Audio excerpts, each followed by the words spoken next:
Sports Mega Block. Ladies and gentlemen, this is your captain speaking. We call it the LAX, LA Sports Mega Block. Of course, powered every day by LAX, Los Angeles International Airport, where change arrives daily. Let's get to it. Time to get in the air. We're taking off, LA. We have clearance, Clarence. Roger. What's our vector, Victor? Travis and Sliwa has clearance right now. Yeah! Indeed it did, Andy. Indeed it did. Andy Kamenetsky in the house for Slee. How you feeling, AK? Feeling good. Yeah. A little Do you have Olympics tired. fever? You look like you have Olympics fever. And the only cure is more Olympics. Yeah. Good weekend? It was a good weekend. Hung out with some friends Saturday that I hadn't seen in a while. Chilled over at one of my buddy's place in Los Feliz. Friday and Sunday was a lot of driving the daughter to volleyball camps. Oh, yeah. But all in all, it was good. So are you the volleyball camp dad that you sit there, you stare at your phone, and like, are you ready to leave yet? Or No. are you actively paying attention the no. entire time? Not only am I actively paying attention the whole time, I am her assigned videographer. Oh. Like I am. Do you have a tripod? No, I do not have a tripod. Just because I am not going to be that father. She would prefer me having like a full setup and yelling like, check the gate. but every single time she's about to go, like she'll look over at me to see if I'm like ready to go. You're ready to do it. And she'll give me the hand, she'll put her fingers together so it looks like a rectangle. Yeah. Which is supposed to be my iPhone. Okay. Which is her sign for filming. I'm just look, relax, all right? Like I've got like 50 or 60, yes. I've got like 50 or 60 videos that I send you after every single one of these things. And to her credit, she does break down the film afterwards. But there will be a few, like there'll be a few times she's like, Dad, like, do you happen to have this video? Like I had a really good dig. I'm like, I have no idea what you're Andy, there's really about. only one solution to this. As the father of a club volleyball player, you have to go, and these dads are everywhere. Anybody that has been to, and by the way, it's not exclusive to volleyball. It's soccer, it's basketball, it's swimming, it's everything that is. You get one of those big orange indestructible like frames for your iPad. You put the iPad on the tripod in the corner of the room, and there's like 60 of them. Okay. It's like, could we just not all put it in one, get one camera on each thing and share the video? Does Have that a not group make chat. sense? Airdrop it to me. Thanks. Yes. I have not deleted yesterday's videos yet. She sent them to herself, but I haven't deleted them yet. Oh, my. Look at this. This is all just videos, and it keeps going. Look, there's more. Oh, there my. are more. Well, You need to go old school, get like a handheld big camera, have a VHS tape recording everything so she can watch it that way. Slater. Yeah, exactly. Action. Oh, yeah, the sticks. I like it. Roars. Roars. How was your weekend? Weekend was great. You have Olympics fever for sure. I consumed a lot of Olympics. I tend to wake up pretty early just because, 5 days of the week, I wake up pretty early for work. And so I tend to get up early still on the weekends, but I get to stay in bed. And so I watched a lot of Olympics from bed this weekend, a lot of those primetime Olympics. Watched a lot of Gold Zone. Big Gold Zone fan. Like probably number one Gold Zone fan, which is the red zone for the Olympics. And you just kind of bop and around. They've got Siciliano and Scott Hansen and a couple other people and Jack doing it, right? Collinsworth, and I'm forgetting the fourth person on the broadcast, but they're working on it. There were some technical difficulties a little bit, I think, on Saturday. But in general, fantastic weekend. I consumed a lot of sports. But yeah, I went to Rams camp on Saturday. It was really fun. I got a chance to work with JB and DeMarco on that broadcast. And JB took some shots at Scott Kaplan. Because Scott Kaplan has been doing his impression of JB. Yes. And what did he say? So to paraphrase JB, and maybe they can pull it for themselves for Sedano and Cap later today. Basically, JB was like, I don't concern myself with the plebeians over there on Sedano and Cap. I don't. That's like, I couldn't hear your impression of Scott Kaplan because I don't listen to you. So there is that kind of like I'm too big for you aspect from JB. So it was prompted by some Chris Morales imaging, but it was pretty good. Yeah, well, it frequently, if not always, is prompted by some Morales imaging. Did this start, by the way? Softball game. I was going to say because. I think that was started before. But I think that's the first time that JB became aware of what was happening. Right, because he doesn't concern himself with plebeians. Right, and then when Cap did the impression, he got it wrong. right? He said Yes. touchdown Los Angeles when it's touchdown L.A. And I think that was probably where JB. I just wonder how many times Cappy and JB have actually met in person. I think one. Period. I think one. Maybe at a Mandy's. here or Mandy's there. one, for sure. Like That's right. their lives don't cross very often. They're not. No. They're not two guys that you easily imagine hanging out. No, I feel like at the cocktail party of 710, if they would that Venn diagram would not go over very. It was often. not Fortin Ball level of diss towards I forgot, Scott yeah. Kaplan, but Adjacent? it was Fortin Ball It was adjacent? a JB version of that. So why everyone should be listening every time we do Rams training camp, which we will do this Saturday. But yeah, Scott, JB. Yeah, he had some words to say. I like it. Buenos dias. Hey, buenos dias. How was your weekend? It was good. Worked Friday. Carl and I covered the event at Fleming's, paired with Tequila Mandala. And food was amazing. We got to try some of the food. I heard about a coffee crusted steak that you mentioned. Man, that was delicious. Yeah, I'm sure it was. That was. Thanks for the invite. Oh yeah, anytime. Coffee crusted. Yeah, the way he explained it, he's like, "Oh, we season it with this, and this," and then I heard coffee grounds. Buenos dias. And I'm just like, "Whoa!" I try it, bro. It's. Did you get the pairings, the mandala pairings? No, because I'm covering the thing. Okay. I'm recording the event, and. Sure. No, I was. Yeah, I really didn't. Just not buying it. I had some of it, but not at the extent that some of the guys did.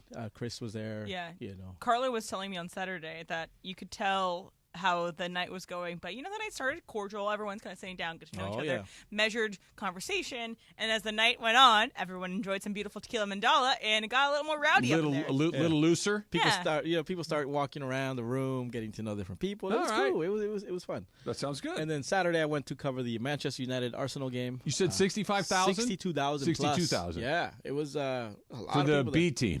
Yeah, A lot of red. a lot of red. They Both called it teams are rivals. red. They called it rivals in red. Yes. So it was Okay. cool. Yeah. Were you working or did you go to watch? No, I was working. We got some of the players coming out of the mix zone, mostly the Manchester United players because it left earlier. Arsenal stayed an extra 45 minutes just to practice. But it was weird because the game ended 2-1, Arsenal winning the game, the 90 minutes or whatever it was. But then regardless of the score, they went to penalty kicks. And I was like, okay, maybe it's just a practice Just some thing practice. for them. Yeah. Come on, Andy, guys. I was on an island on this one last week that when these Premier League teams come over here, they don't bring their real guys, or at least not all of them. They aren't playing. Right. Yeah. Okay, they're not playing. And I'm like, if we're going to go send the Dodgers to the UK and Shohei Ohtani and Mookie Betts don't play, that's not the Dodgers. No. That's just guys wearing Dodger uniforms. Well, it's also Is that not the same thing here? And I don't know the players' names, but if they send the team over and their Mookie and Ohtani don't play, it's like, yeah, I'm not interested. It's spring training. But at the same time, though, depending on where you're sending the finger quotes Dodgers, like whatever country, if they don't know baseball, they don't recognize that they're not getting the stars. Like there are a lot of people in England who think the Jacksonville Jaguars are the premier team of the NFL because the Jaguars are always going to England. Yeah, but this is the thing. I don't know. Maybe I'm just a more discerning consumer. Who played Arsenal and who? Manchester United. Manchester United. If somebody said to me, "You want to go watch that?" My first question would be, "Are they the real guys?" Because I've seen this. This ruse You know before. the difference, Travis. Would you? I wouldn't, but I would know that it's not. I couldn't tell you that this guy's not as good, but I know it's not him. You just said though the discernment level. Yes. If you were not in this industry, right, and know some of the in and outs, can talk to Jorge, whatever, yes, in all likelihood, you would have no idea that Premier sending only half their guys is even a thing. So if if you showed up at this game and just saw Premier, I'm sure I could sense it, Andy. I doubt it. I actually doubt it. The game is played about the same level of intensity. Come on. I actually think they could fool you. It would be like those old Folgers coffee tests. They fooled me, Jerry. You would have no idea that this was not Folgers. I would preseason not, soccer. but I would do my, hey, look, I don't know anything about this, but you're telling me these are the best. Well, not exactly. These are the guys that don't play. But what are you basing it against? You don't know what good soccer looks like. You're right. I'm not arguing that I do. I'm arguing that they're trying to get over on me. Oh, I'm come I'm arguing that they're trying to pull a fast one on me. You have to put your best guys. I don't disagree that they're trying to pull a fast one. I'm saying you would not know the difference unless somebody like Jorge, who's in the know, or this was just your job, and you learn these things. Can I tell you something else? Anthony, I went with Anthony. So Anthony starts talking to some of the media members from Manchester United, from that cover the sport. He asked, I forget this reporter's name, but he asked, like, hey, man, so this is our backyard, basically. SoFi is our backyard. What do you think of the stadium? Says you cover so many different, the team in so many different. He's like, by far, man. He's like, SoFi, it's up there. He's like, SoFi Stadium, it's one of the best stadiums. I haven't seen them all, obviously, but I've seen a lot, and I've never seen anything like it. And every time I go in there, Emily, I think I say it to you at least half the time. Every time I walk into that building and do a Rams pregame show, it's like, you got to be kidding me. It still feels like you've walked into a simulation, like you've walked into a version of Madden or something. It doesn't feel real.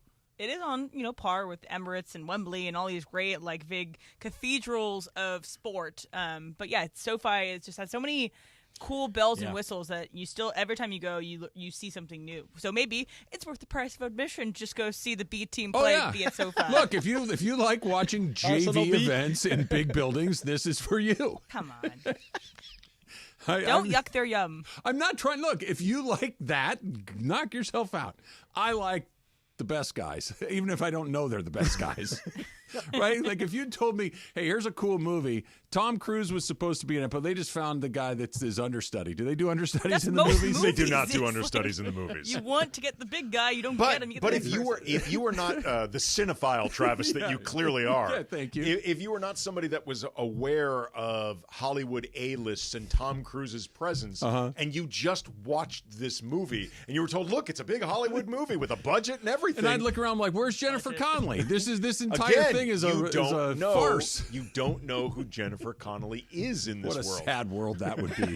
What a disappointing world. How was your weekend? A little golf? A little golf. Went out to dinner a couple of. I talk about Henri and all the folks that the regular my favorite bartender in Orange County, Jim, who makes the best martini. Apparently, I've been talking about them on this show for years. They just found out last week. Another person went in and kind of blew my cover, so to speak, and they came out like, you talk about us on the radio? I'm like, yeah, all the time. It was great. Was it a positive reaction? A wonderfully positive reaction. It was fantastic, and they were super excited, which made me feel good about it. And my friend Jim gave me a nice beer. Was Henri doing it in his French accent? Be like, he's not French. He's Latino. Why is his name Henri? I don't know why. I'm not his parents. I've never met them. I've never asked. But he's Latino. He's not French. Is it because of Thierry Henry? Is that most likely? I don't know, Emily. How old is this guy? 40-something? Most likely. Yeah, Thierry Henry. Thierry Henry. Or could be short for Enrique. Like it's a nickname. It was on the ticket. Henry. It's Henri. Okay. Henry. It's not Henry. Like his coworkers call him Henri. We call him Henri. All right, cool. So, yeah. Enrique. Oui, Enrique, because Enrique is the Spanish version of Henry. Yeah, could be. Anyway, it was nice, and had a little golf yesterday. It was. I went on. Andy, Dan, don't listen to this. I took a nice long walk on Saturday morning. Here we go. Yeah. Come on. Here we go. Jack LaLanne over here. Oh my God! So here's the thing. Juicing. I go. I did the long one. So I didn't go, it's 7 up, and I'm like, I really don't want to come all the way back down the same way. So I did a shortcut, which is kind of a very steep, straight shot down. And it's 1,500 feet of elevation change in a relatively short period of time on this trail. Some dude was out there in like marine boots, shorts, aviator sunglasses, and that's it. Sprinting up this damn hill like Rocky Balboa in Rocky V. Wow. Does he look like someone that does it all the time? Yes. Okay. It was the fittest human being I've ever seen with my own. This was not his first day. No, it was. I'm like, okay, I am a pathetic sack of crap. Like, look at this guy. It was very, very disheartening to see somebody work. The glistening sweat makes him look that much more jacked. It looked like he had a motor on his back running up a mountain. It was the weirdest thing I've ever seen. The trade deadline is, what do we got? We got 2, 3, 5 plus 20. We're 29 hours from the Major League Baseball trade deadline coming and going. The Dodgers still really have not done anything of note, and a lot of players are moving. Does that mean they're desperate or not desperate at all? That's coming up next. It's Travis Lee, 710 ESPN. You never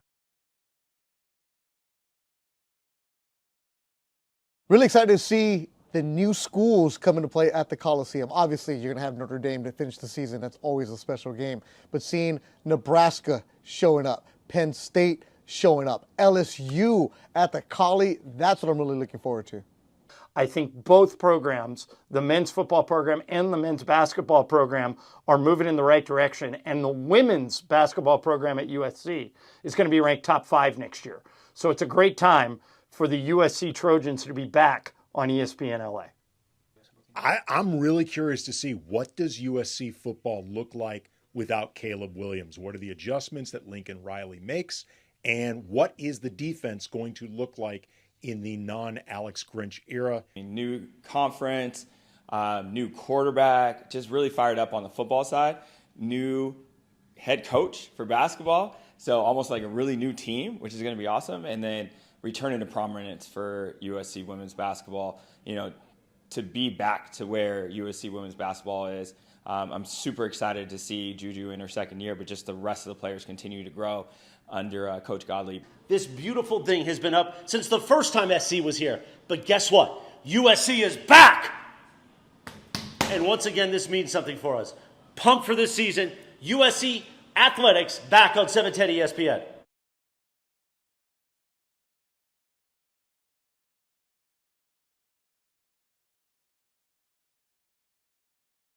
Safe, comfy home. And if you're concerned about the air quality in your home or have allergy problems, call NextGen and breathe easy with indoor air quality solutions to fit any budget. That's 833-3NEXTGen or visit nextgenaironplumbing.com to schedule online today. NEXGEN, call 833-3NEXTGen.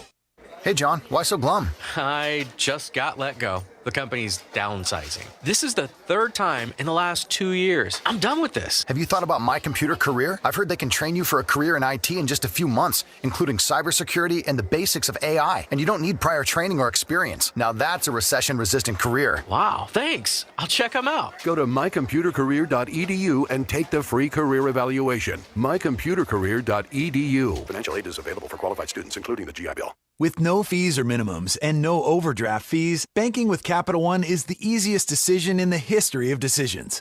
Kind of like choosing Derek Jeter as the pinch hitter for your baseball team. Jeter, you're in. We need a home run. I'll give it a try. I've swung a bat once or twice. That's out of here. Yep, even easier than that. With no fees or minimums and no overdraft fees, is it even a decision? That's banking reimagined. What's in your wallet? Terms apply. See CapitalOne.com/bank for details. Capital One N.A. member FDIC. This is the Mid-Morning Spectacular live from LA Live. Travis and Sliwa on 710 ESPN. It is a Monday, which means we got an Ask Andy coming up in about a half an hour from right now. A little bit less. Let's call that 25 minutes from right now. So go ahead and send those to me at Travis Rogers, to Emily at Emily Hebel, and to Jorge at JabCam LA. Ask Andy coming up at about 10:45. You ready, Andy? I am ready. All right. Let's do this. Is there any particular genre of questions that you're interested in No, today? I like keeping it wide open. Okay. I like it being unpredictable. I like it being varied. You can hit me up with whatever you want. I don't care. Emily, you mentioned that you watched a lot of Olympics this weekend, right? Yep. What do you find yourself doing the thing that I do where after you've watched something for 45 seconds, you are convinced you're an expert in it and you know all the rules and who's blown it and who's done a good job? No, not at all. I rely on the, commentators to tell me what to do because I think that, it's insane what these people do. I just like watching these perfect specimens of humans do incredible feats. So yeah, I have no illusions. Who is the more perfect physical specimen, the gymnast or the swimmer? That's a hard. And then can I add this in? Sure. The Spanish male rugby team because that all over my FYP this weekend. Having a grand old time. I think the answer is really starts coming down to what's your type. Because mine is the Spanish rugby team. Because the builds between the Spanish rugby team and the gymnasts and the swimmers, those are three very different builds. Yeah. Well, the ruggers are basically the most powerful and legs and shoulders. The gymnasts are all shoulders and chest and back, right? And same for swimmers. And but those rugby guys, they look like just But like the swimmers, though, tend to be more shredded as opposed to the gymnasts tend to be jacked. Yeah. And there's a big difference. Yeah, that is true. That is a good distinction between them. But if you're a thighs person, rugby's where it's at. Are you a thighs woman? We get it, Emily. You like out. the Spanish rugby team. It's been established. Exactly. You know, Paul Mescal is a actor who's going to be in Gladiator 2 coming up this summer. He has been famous for his short shorts. He wears little short shorts all around New York City. Thank you, Paul Mescal, for more thigh, please. I was watching the gymnastics last night, the women's gymnastics. The American, they were doing floor and qualifies, yeah. And I became an expert after one routine.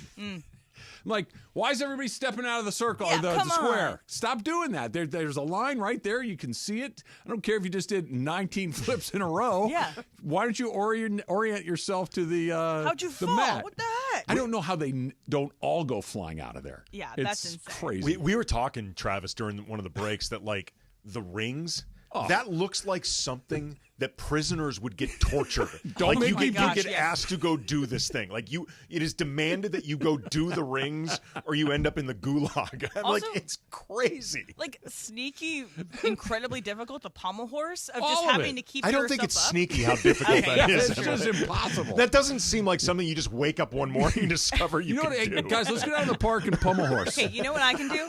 I can do the little like artistic differences in between. They're like things that where they like jump Little- the around hand and then they points. do their hands. That's what I can do. No, it's all. Well, the rings look like a threat. Yeah. It really Like, does. don't make me put you in the rings. if one more word out of you, you're doing the rings. You get sent to the hole or you get sent to the rings. It's one of the What happened to the ribbon event? That's Well, a it's different. still there. That's It's artistic it's gymnastics. rhythmic gymnastics, and Yeah. you get a ribbon, a hoop, and a ball. Yes. I believe those are the three things you get. Where That's usually second week. somebody, I here's what I figure happens to rhythmic gymnastics: is you're in gymnastics. And you're with somebody that can do the flips and all the stuff, then have just these wild feats of athleticism, right? And then and you can't. And the coach comes up to you and says, "Here's a ribbon, here's a ball, You got good rhythm. here's a hoop. Why don't you go over there and twirl this, and we'll see if this maybe is a little bit more for you." You got a little bit of theater kid in you. You're Yes. you're a gymnast, but you got a little bit of that That theater little kid razzle-dazzle. force, a little bit of jazz. Some razzle dazzle. Yeah, exactly. So, you guys haven't watched this, I'm assuming, but the great, amazing Disney Channel show Lizzie McGuire. She decides at one know a point little to be a rhythmic gymnast, and it's a big storyline for her where she's trying to do her rhythmic gymnastics. And then when I was Marge 7, Simpson is a rhythmic gymnastics in an episode of The Simpsons. So is Will Ferrell in Old School. when I was 7, I watched this like sequence of Lizzie McGuire in the movie or in the show Do It, and I was like, "That's the coolest thing ever." I grew up. I watched it on like TikTok, and someone uploaded it. I'm like, "That is the worst thing I've ever seen in my life." It's a very all of those. Look, track. I understand how somebody finds the track. I understand how somebody finds the pool. Basketball, volleyball. Like these are things that make sense to me. Like, how did you become a volleyball? Well, there was a club near my house and I joined and we started doing it, or a swim, and I get. Like, how do we get to some of these things that are so off the beaten path? Like, what is the path to get to rhythmic gymnast? It seems like a couple of detours have to take Here's place. the next step I want to know, because like I can watch Simone Biles, even though I don't know the ins and outs of What do you wanna know? gymnastics. I watched it once. I watched last night for 20 minutes. I got you. It's easy to tell exactly like what makes her the best. Like when you watch her, She's a against superhero, right? You can see what it is. I want to know what it means to dominate in rhythmic gymnastics. Like, what does it mean to be the GOAT of that sport? Have you not seen where they throw it and they spin it and it like comes who, back to them? Who is the Tom Brady of rhythmic gymnastics? And like, what does it look like to be that GOAT? You can not only ribbon with your right, you can ribbon with your left. I would imagine that's what it is.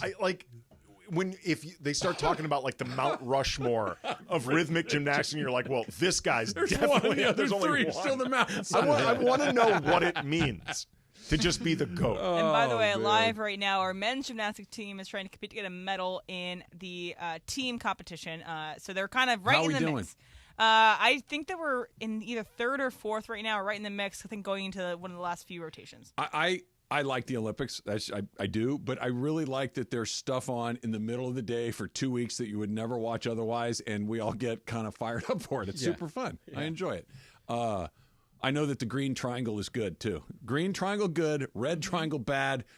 Yellow square, And do you know that Simone Biles' level of degree of difficulty is so high that she could get a bunch of tenths taken off of her and she could still dominate everyone else? And she could still get the green triangle. Yes, she can still get the green triangle. You have a different degree of difficulty, and then execution is another point, and then the penalties. I'm basically Mary Lou Retton over here. What else do you want to know? U.S. in second right now in the rotations. All right. So as mentioned, the Major League Baseball trade deadline's 3:00 tomorrow afternoon, West Coast time. A lot of players are moving. Randy Arozarena moved before the weekend. Carlos Estevez, the Phillies got him from the Angels over the weekend. He's a really good pitcher. He's one of the best relievers that were on the market. Third baseman Isaac Paredes from the Tampa Bay Rays, he moved as well. Padres got a reliever. Arizona Diamondbacks got a reliever.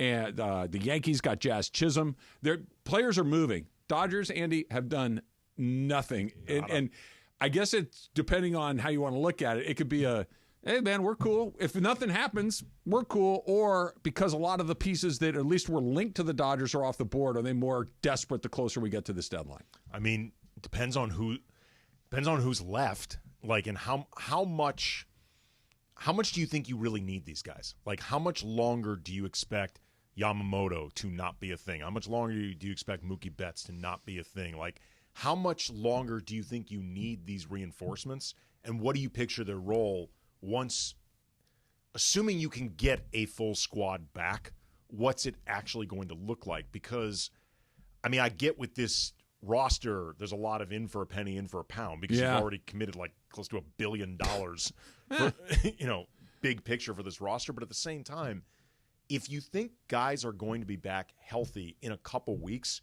do you really want to overpay just to get through like mid-August? Well, I guess I like the word you used. If we're just getting reinforcements, then I think you got to be a little cautious. But if you're getting better, I think then I guess that's what we're going to find out here over the next day and change, which is because Garrett Crochet, I don't think is a reinforcement. I think he immediately becomes, as of today, your second best guy behind Glasnow. And we'll see what Yamamoto looks like. We'll see what Kershaw looks like moving forward. But that's not just, hey, we need a guy to get to the damn finish line. We need a guy that could be our day two. Well, with someone like pitcher in a Crochet, playoff though, series. I mean, I'm sure there are the questions about, can he hold up as long as we actually need him to be worth it? Well, and especially with him specifically, because he's already over innings and pitches and all of these things. Glasnow, same boat. Yamamoto, not, but he hasn't pitched in a couple of months. Who knows what that's going to look like? Kershaw, I think everybody's holding their breath every time he goes just because of where he is in his career. Miller's in the minor leagues. Buehler's in the minor leagues. Like, they don't have bodies. No. And so that if you get Crochet and you pay a premium to do it, would anybody be shocked? He comes over, he pitches, knocking on wood here, pitches 2 or 3 games like, we got a guy. And then it's like, oh, yeah, by the way, he's done for the year. Right. Not even a little bit, right? This is why, I saw it on Twitter, like Dodger fans upset about Dave Roberts taking River Ryan out of that game on Sunday. I get it. He was already like 15 pitches over his highest ever pitch count.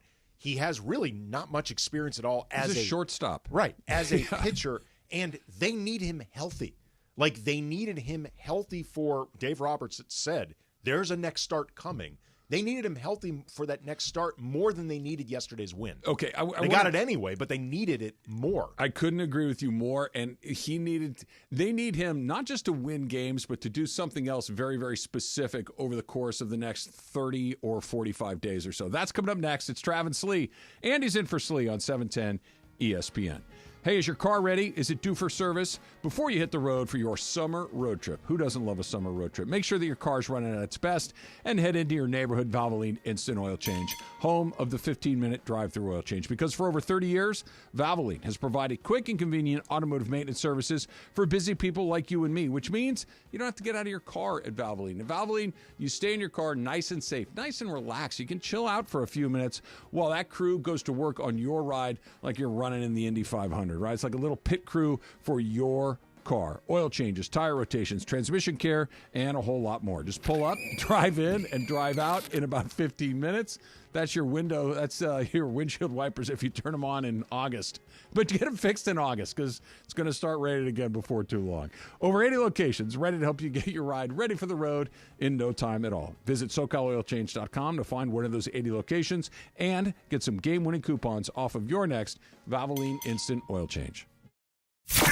Starting Monday, September 9th, there's a new fall lineup on 710 ESPN, and it means the 9-hour LA Sports Mega Block begins an hour earlier. Even more live and local LA sports talk on 710 ESPN. The Travis and Sliwa Show will start at 9 a.m. Mason and Ireland move back to noon to 3, and Shidano and Cappy start the LA Afternoon Drive Takeover at 3 p.m. And then at 6 p.m., we are the destination for LA sports. It's a new fall lineup on 710 ESPN, and it begins Monday, September 9th.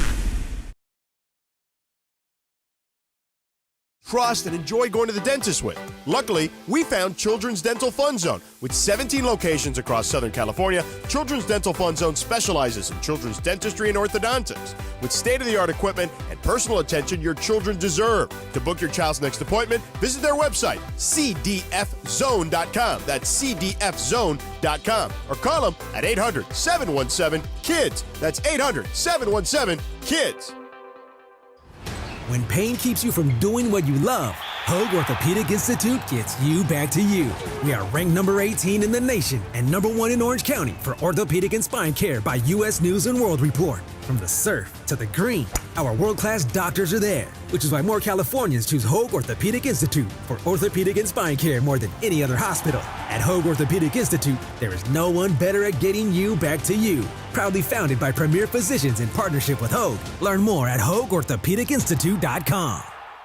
Temps are heating up, and so are the ticket deals this summer with Vivid Seats. Whether it's scoring tickets for a night out at the ballpark or witnessing the rising stars of women's basketball, Vivid Seats has you covered. With a robust rewards program and wide selection of tickets, Vivid Seats makes it easy to score great deals on great seats with a 100% buyer guarantee, giving you the peace of mind for the ultimate fan experience. Just visit vividseats.com or download the app today. Vivid Seats, the official ticketing partner of ESPN.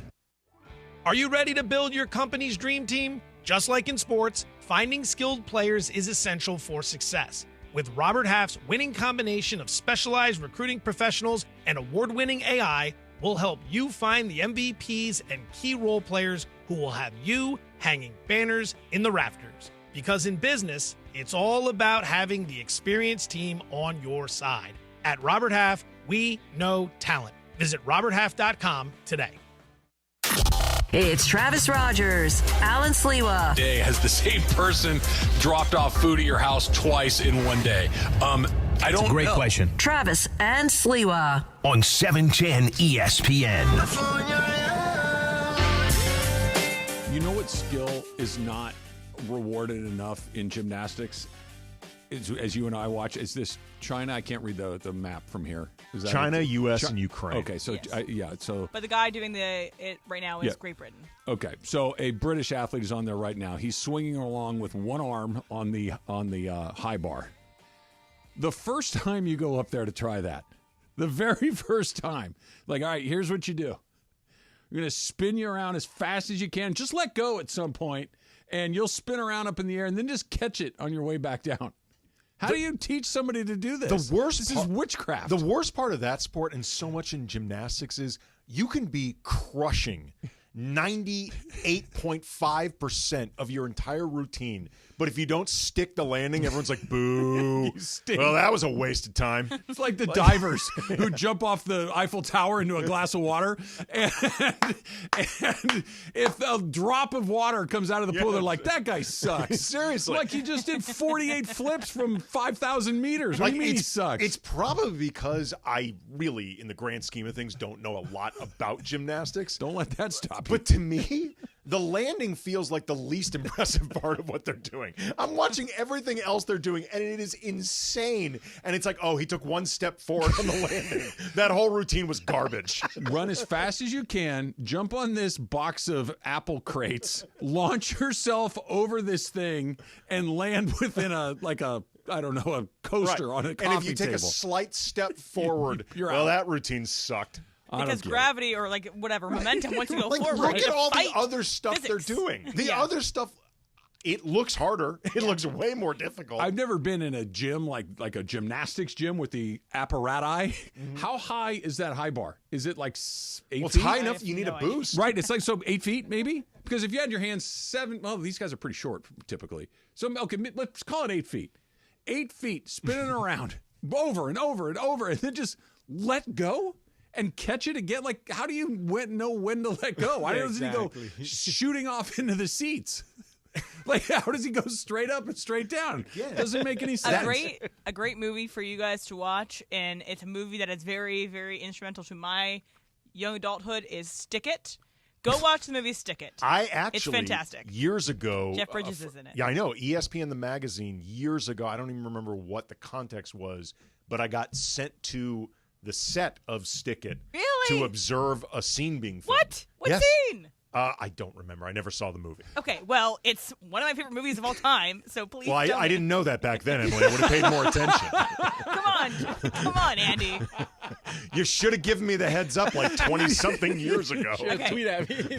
Another thing I love from this broadcast right now for NBC is that they have. But did you just see what that guy did? I did. He's by the way, he's in his bare feet. And he just ran, launched himself in the air, and did a triple flip with a twist and landed straight-legged. That's the dumbest thing I've ever seen. Dude is jacked. It's incredible. He's one of the leaders of the Team USA. So what I love about the broadcast is that they have a timer on this guy for Team USA. He's doing one singular event for Team USA, and it's the pommel horse, and he crushes it. He has also these like very, very thick glasses. I saw him last night. He's nearly blind. I saw him last night. And he's just the ringer. He is the closer for Team USA, and so they have a little counter like 42 minutes until he gets on the pommel horse. Wait, go back to he's nearly blind. He's got these very thick, like think of like movie like goofiness, right? They're that thick. His eyes looking like Harry Carey. He has to take them off to picture Harry Carey, and he's sitting there waiting for his turn, and they call his name. He takes them off, and he literally it's like a cartoonish, like grinding his eyes, like squinting down the runway kind of thing. He almost like feels his way to the apparatus, and he goes out there and he knocks out the routine. It was unreal. Has my man ever heard of contact lenses? This feels fixable. Maybe they go flying out with centrifugal force. So some of these guys, whenever they're done with their events, do they stick around for the rest of the Olympics, or you just bounce, you go home? So remember when we were talking about how the cardboard bed and the condom distribution and all of this? I think that's what happens when you're done with your event is then you really lean into the rest of the games. Yes, and you can stay if you want to, or if you lost in spectacular fashion, you can go home if you want to. Look, if you were... Again, so few of these people are actually competing for medals. Like of all the Olympians, they're there for a party, man. They got a 2-week funded party, food, access to other people. It's Do you think that guy keeps on his glasses in Olympic Village or takes them off? And by the way, his name is Steven Nedrosic. Okay, Steven. Maybe he's got a more stylish pair that he wears around the village. I don't know, because the ones he had on last night seemed purely functional. There was nothing artistic about what he had. I just feel like that could. I feel like that could be fixed with contacts. They were really thick. Like I don't know. I feel like if it could be, he probably would. Some people like I've worn contacts for years, like since I was like 12 or 13. I know there are people who feel like they're uncomfortable. Like I know people who've tried contacts and just couldn't adjust to them.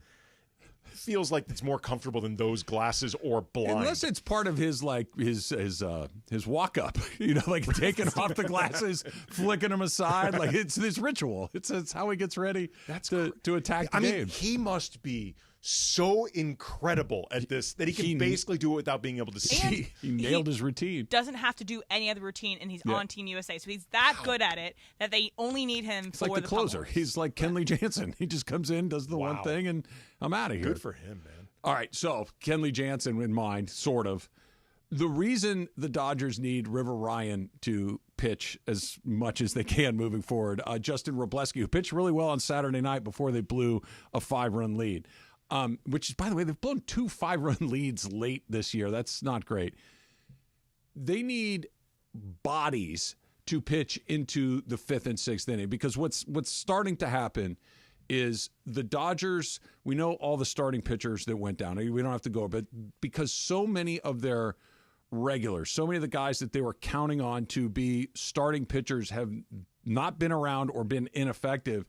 They've been burning the tires off of their bullpen basically all season long, and you're finally starting to see the results of this where they can't hold on to a 5-run lead, where all of a sudden Evan Phillips looks really lost, where Blake Trinan is not sharp the way that he was, where Daniel Hudson's struggling a little bit. Alex Vezzi was throwing in the 80s the other. Like, they just all of a sudden guys that have been really reliable for them look like they're completely spent. It's not important it's important how the season ends, like winning the division, not because of the prestige of winning the division. I feel like they need to win the division because they could use a bye and a few days off.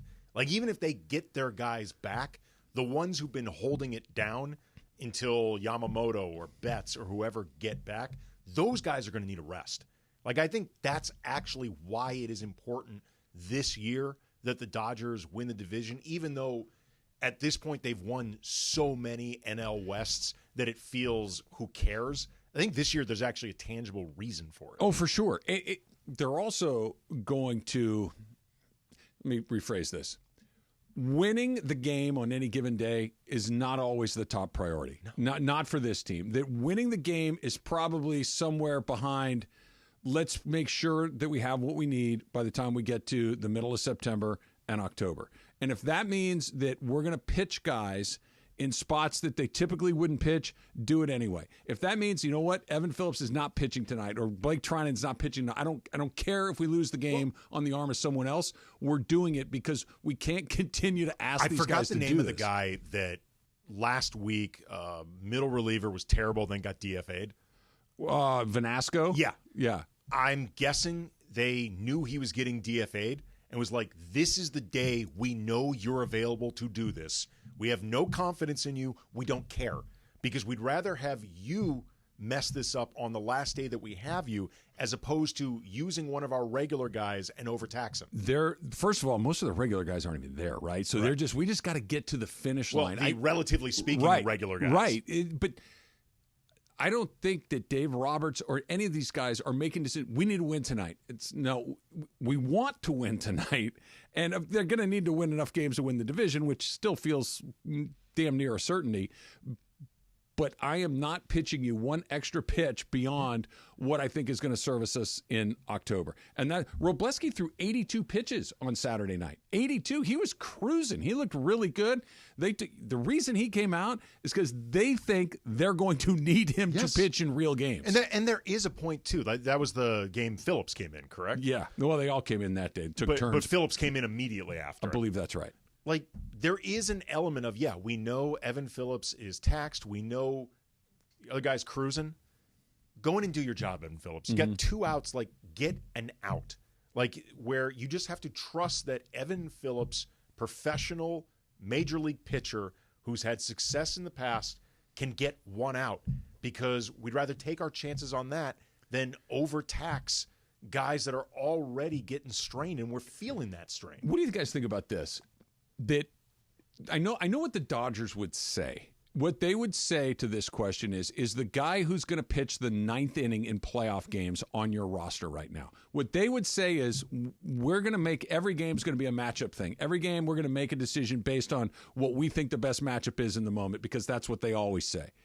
Do you guys think that because when it gets down to it, they have a guy who pitches the 9th inning. For a long time, it was Kenley. Last few years, it's been Evan Phillips. But even in the World Series that they won in 2020, you could tell, nope, Kenley was no longer Julio. Right. You're closing the show here. You're our guy. Is the guy that's going to pitch the 9th inning in playoff games on this team right now? Because I don't think he is. I tend to think he's not. Yeah. That we can't give the answer makes me think he's not. I mean, there's no consensus. There's nobody that even feels like the strong front runner. No, I mean, there's the problem. There's like 5 guys that you could make a case for. It's just like the old, if you have 2 quarterbacks, you have none situation. Em, do you agree? Yeah, but also who's out there that's going to make a difference? Tanner Scott from the Marlins, maybe. And again, here's I don't know if this is just me being hopeful, and we can talk about this at 11 o'clock because we got to ask Andy coming up next. Could the Dodgers pull one out and they got who? Like, that guy was even on the block. Could we be seeing one of those? Because they've been really quiet. They've kept their powder dry for the most part. We know Crochet, we know Scooble are the two big names. But could they come back with something that makes you go, I didn't even know that guy was going to move, and all of a sudden he's on the Dodgers? Ask Andy coming up next. 877-710-ESPN. 877-710-3776. Andy's in for Slee at 710 ESPN. There's nothing like NHL hockey, LA Kings hockey on 710 ESPN. Welcome to the family. Brand new partnership. We're excited to have the Kings right here, the home of the Los Angeles Kings. And Trav, now I just need an invitation to go catch a game. You have been giving you one forever. Now you have to across the street. Now it's across the street. Go Kings, go. Go Kings, go. The Kings are back on 710 ESPN. Believe it or not, I did pregame for the Kings 25 years ago. Damn, I'm old. Luke Robitaille, the rest of the Kings organization couldn't be more excited. Go Kings, go. Go Kings, go. Nothing like live hockey. Nothing like seeing it in person. Nothing like watching it on TV. Nothing like listening to it on the radio. And we've got them on ESPN LA. Go Kings, go. We're so excited. The LA Kings have found a new home right here on 710 ESPN. Can't wait to see you on the ice. I want to congratulate the LA Kings. You are now on the greatest sports radio station in America, 710. And guess what? Now I get to be one of the ice girls at a Kings game. Go Kings, go. Go Kings, go. Go Kings, go.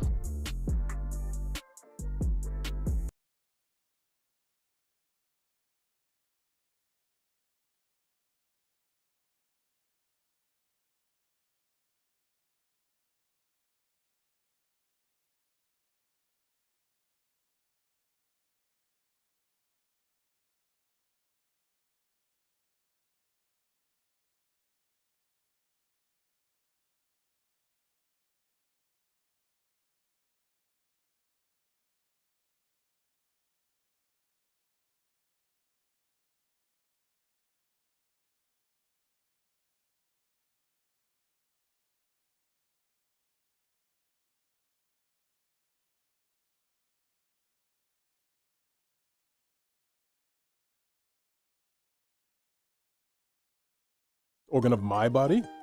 The first is my heart. Old Spice. Men have skin too. Old Spice Super Hydration Body Wash. 24/7 renewing moisture. With daily use. And it is Travis and Sliwa. It's time, like we do every Monday, Wednesday, Friday at 10:45. Let's get to it. Ask Slee right now. And before we get to Ask Andy, we got some breaking news in regards to the Dodgers. This is from Ken Rosenthal. He says, a 3-team trade in which the Cardinals would acquire Eric Freddie. Is that how you say his name? I believe. Freddie. The Dodgers would acquire Tommy Edman, and the White Sox would acquire prospects is close. Sources tell Ken Rosenthal and Katie Wu. So Edman is interesting because he's basically like a super utility guy. You could play him. He's like Kike. He's like Chris Taylor. You can play him almost anywhere. He's reasonably offensive, and they have a hole at third. They have a hole at short. They have a hole in the outfield. And currently, I would imagine that, I'm thinking of him and his family. Hopefully the hole at first gets filled soon enough when Freddie Freeman comes back. He's dealing with a family emergency. One of his kids is ill. But they have holes all over the field, and a guy like Edman can fill that hole. Well, just confirmed by Jeff Passan as well. At the risk of sounding indelicate, he's the version of Chris Taylor or Kike Hernandez who's actually good. Yeah. Because, those guys have really, really struggled all season. You don't want to put either one of them out there unless you absolutely have to. Maybe Edman is the version of them that you actually want to put out there. The other day they had Biggio, Kike, Nick Ahmed, and Gavin Lux as their infield. It's like this is a team that's going to go to the World Series. They should have been at SoFi. All right, here we go. Ask Andy. 805 Raider is going first. Yo, AK, better Olympic variation. Normal people do the events before the pros to see how hard everything really is, or no drug testing to see how crazy good we can get. No drug testing, 100%. Like we've seen pros versus Joes. Like we know what this will look like. The regular human beings will struggle. It will be funny, but we've seen this. We've never seen we've seen what it looks like when these guys use drugs because we know there are gymnasts and You other saw athletes. Ben Johnson do his thing. Gymnasts, all sorts of athletes who I was just thinking gymnasts specifically because we were just talking about gymnastics, but all these guys, we know there have been incidents of drugs. We've never seen, though, what it looks like of take all the drugs you want, become superheroes, let's go. This is a small inside swimming thing. So in the 2008 Olympics, they all the men and women had these full body suits. Oh, yeah, I remember those. Yeah, so they got banned after that year because everybody was breaking world records. Because you're much more aerodynamic, especially for the men, if they have their suit on the top. And again, they just realized it was a quote unfair advantage across the board about these suits, and so that's. But if everybody has them, what's the advantage? Well, that's the same thing with everybody has the performance-enhancing drugs. What's the advantage? So I'm just saying that's an example of the smallest version of this. I want the Olympics where the PEDs are mandatory, like where you have to take. We actually watch them get administered. We know everybody's juicing. I think it was a Saturday Night Live sketch where they did what you're suggesting, like mandatory PED use. I want to watch that. The guy's he's good weightlifter. He grabs the bar and he goes to lift it up, and both of his arms tear off at the shoulders. That's the risk I'm willing to take to be entertained. Yeah, but the swimming is the closest we've gotten to juicing, is everyone wearing that one swimsuit. What do you got? All right, so this one is from Daniel Tapia. He asks, you are hosting a party and your buddy comes over with chips and dips. Sure. And at the end of the night, you see him gathering his stuff to leave, and he takes in a bag of unopened chips and dip that he brought. Do you let him walk with it, or do you say something? I'll let him walk with it. I mean, he brought it to the party in the first place. He was willing to lend this stuff to the festivities. But if nobody is using them, like if they were truly unopened, left there, he should be able to. I mean, if nothing else, I would like to get him the opportunity to return them and get his money back. I mean, like, clearly, I don't want them. Keep your receipts. Well, I clearly, even me as the host, I clearly don't want them that bad because I didn't open it. That's why. Why this is okay is when you host a party, you almost always have too much, right? Very, very rare is the party where you didn't get enough, but very common is the party where you have way too much. Take it with you. Like, send people home with food, send people home with the chips and the dips that were unopened. Like, take that stuff and get it out of here. The barbecue that I went to this weekend, I brought some beers over, and we didn't finish what I brought because everybody brought other stuff. The only reason I left the beers there is I forgot. Like, I just forgot about them. I didn't even realize that I didn't bring them out. Bring? Pacifica. Oh, great. Pacifica. It was to match the ceviche that I made. Oh, yeah. But nice. You know what we should do here, Jorge? We should have a little ceviche off between you and because he makes a pretty nice ceviche. Buenos dias. Shrimp, though. Mine was shrimp. Yeah. Now I'm a little nervous because this last batch I made was good, but it wasn't my best. Okay. Now I'm a little worried. Jorge's got that look. Yeah, I mean, it was pretty good. I'm confident about my ceviche. Until he spilled half of it in the backseat of his car. Yeah. But at least it was my own car. I feel, it was my own car. What do you got, Jorge? Francis in Glendale wants to know, when was the last time you watched something on MTV? Oh, God. I don't even know where MTV is on, like, my DirecTV package. I don't either. The last time I watched something on MTV, maybe like the VMAs or something? Real World Hawaii or something like that. So you're not super far off. I was never a regular MTV consumer, but the last thing I know that I watched the last thing I watched as opposed to just run into something was Real World San Francisco was the last time I watched. The cast with like Puck? With Puck and Pedro, yes. That's the last time. I told you about my run-in with Puck. You have to tell them. All right. Do you guys know who Puck is from the Real World Uh-uh. San Francisco? This was, I believe, the third season of the Real World. Guy with glasses, no? No. He had the hat. He had a goofy He had a hat and like a goofy haircut. Long hair? He's had long hair at times. He was outwardly obnoxious and confrontational. Like, that was his thing. He was the first, I'm super abrasive. Yeah. And he used to always refer to himself in the third person. He was the Puck. And I went to Formosa Cafe. This is probably mid to late 90s.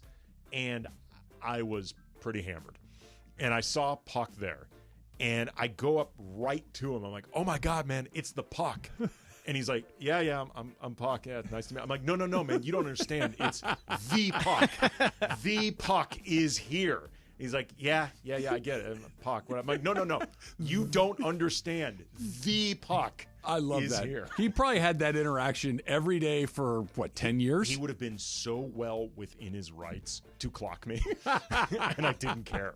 All right, here's one. In 902, you're the only other person that I would pose this to.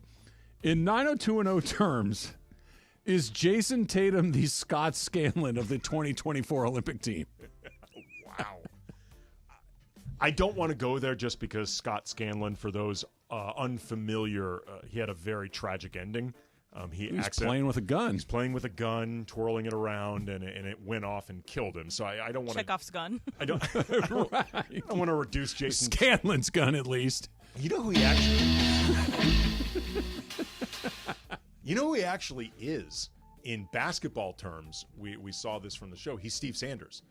Remember Steve Sanders thought that he was the big man on campus. It was really important for him to make the basketball team, and he got beat out by Brandon.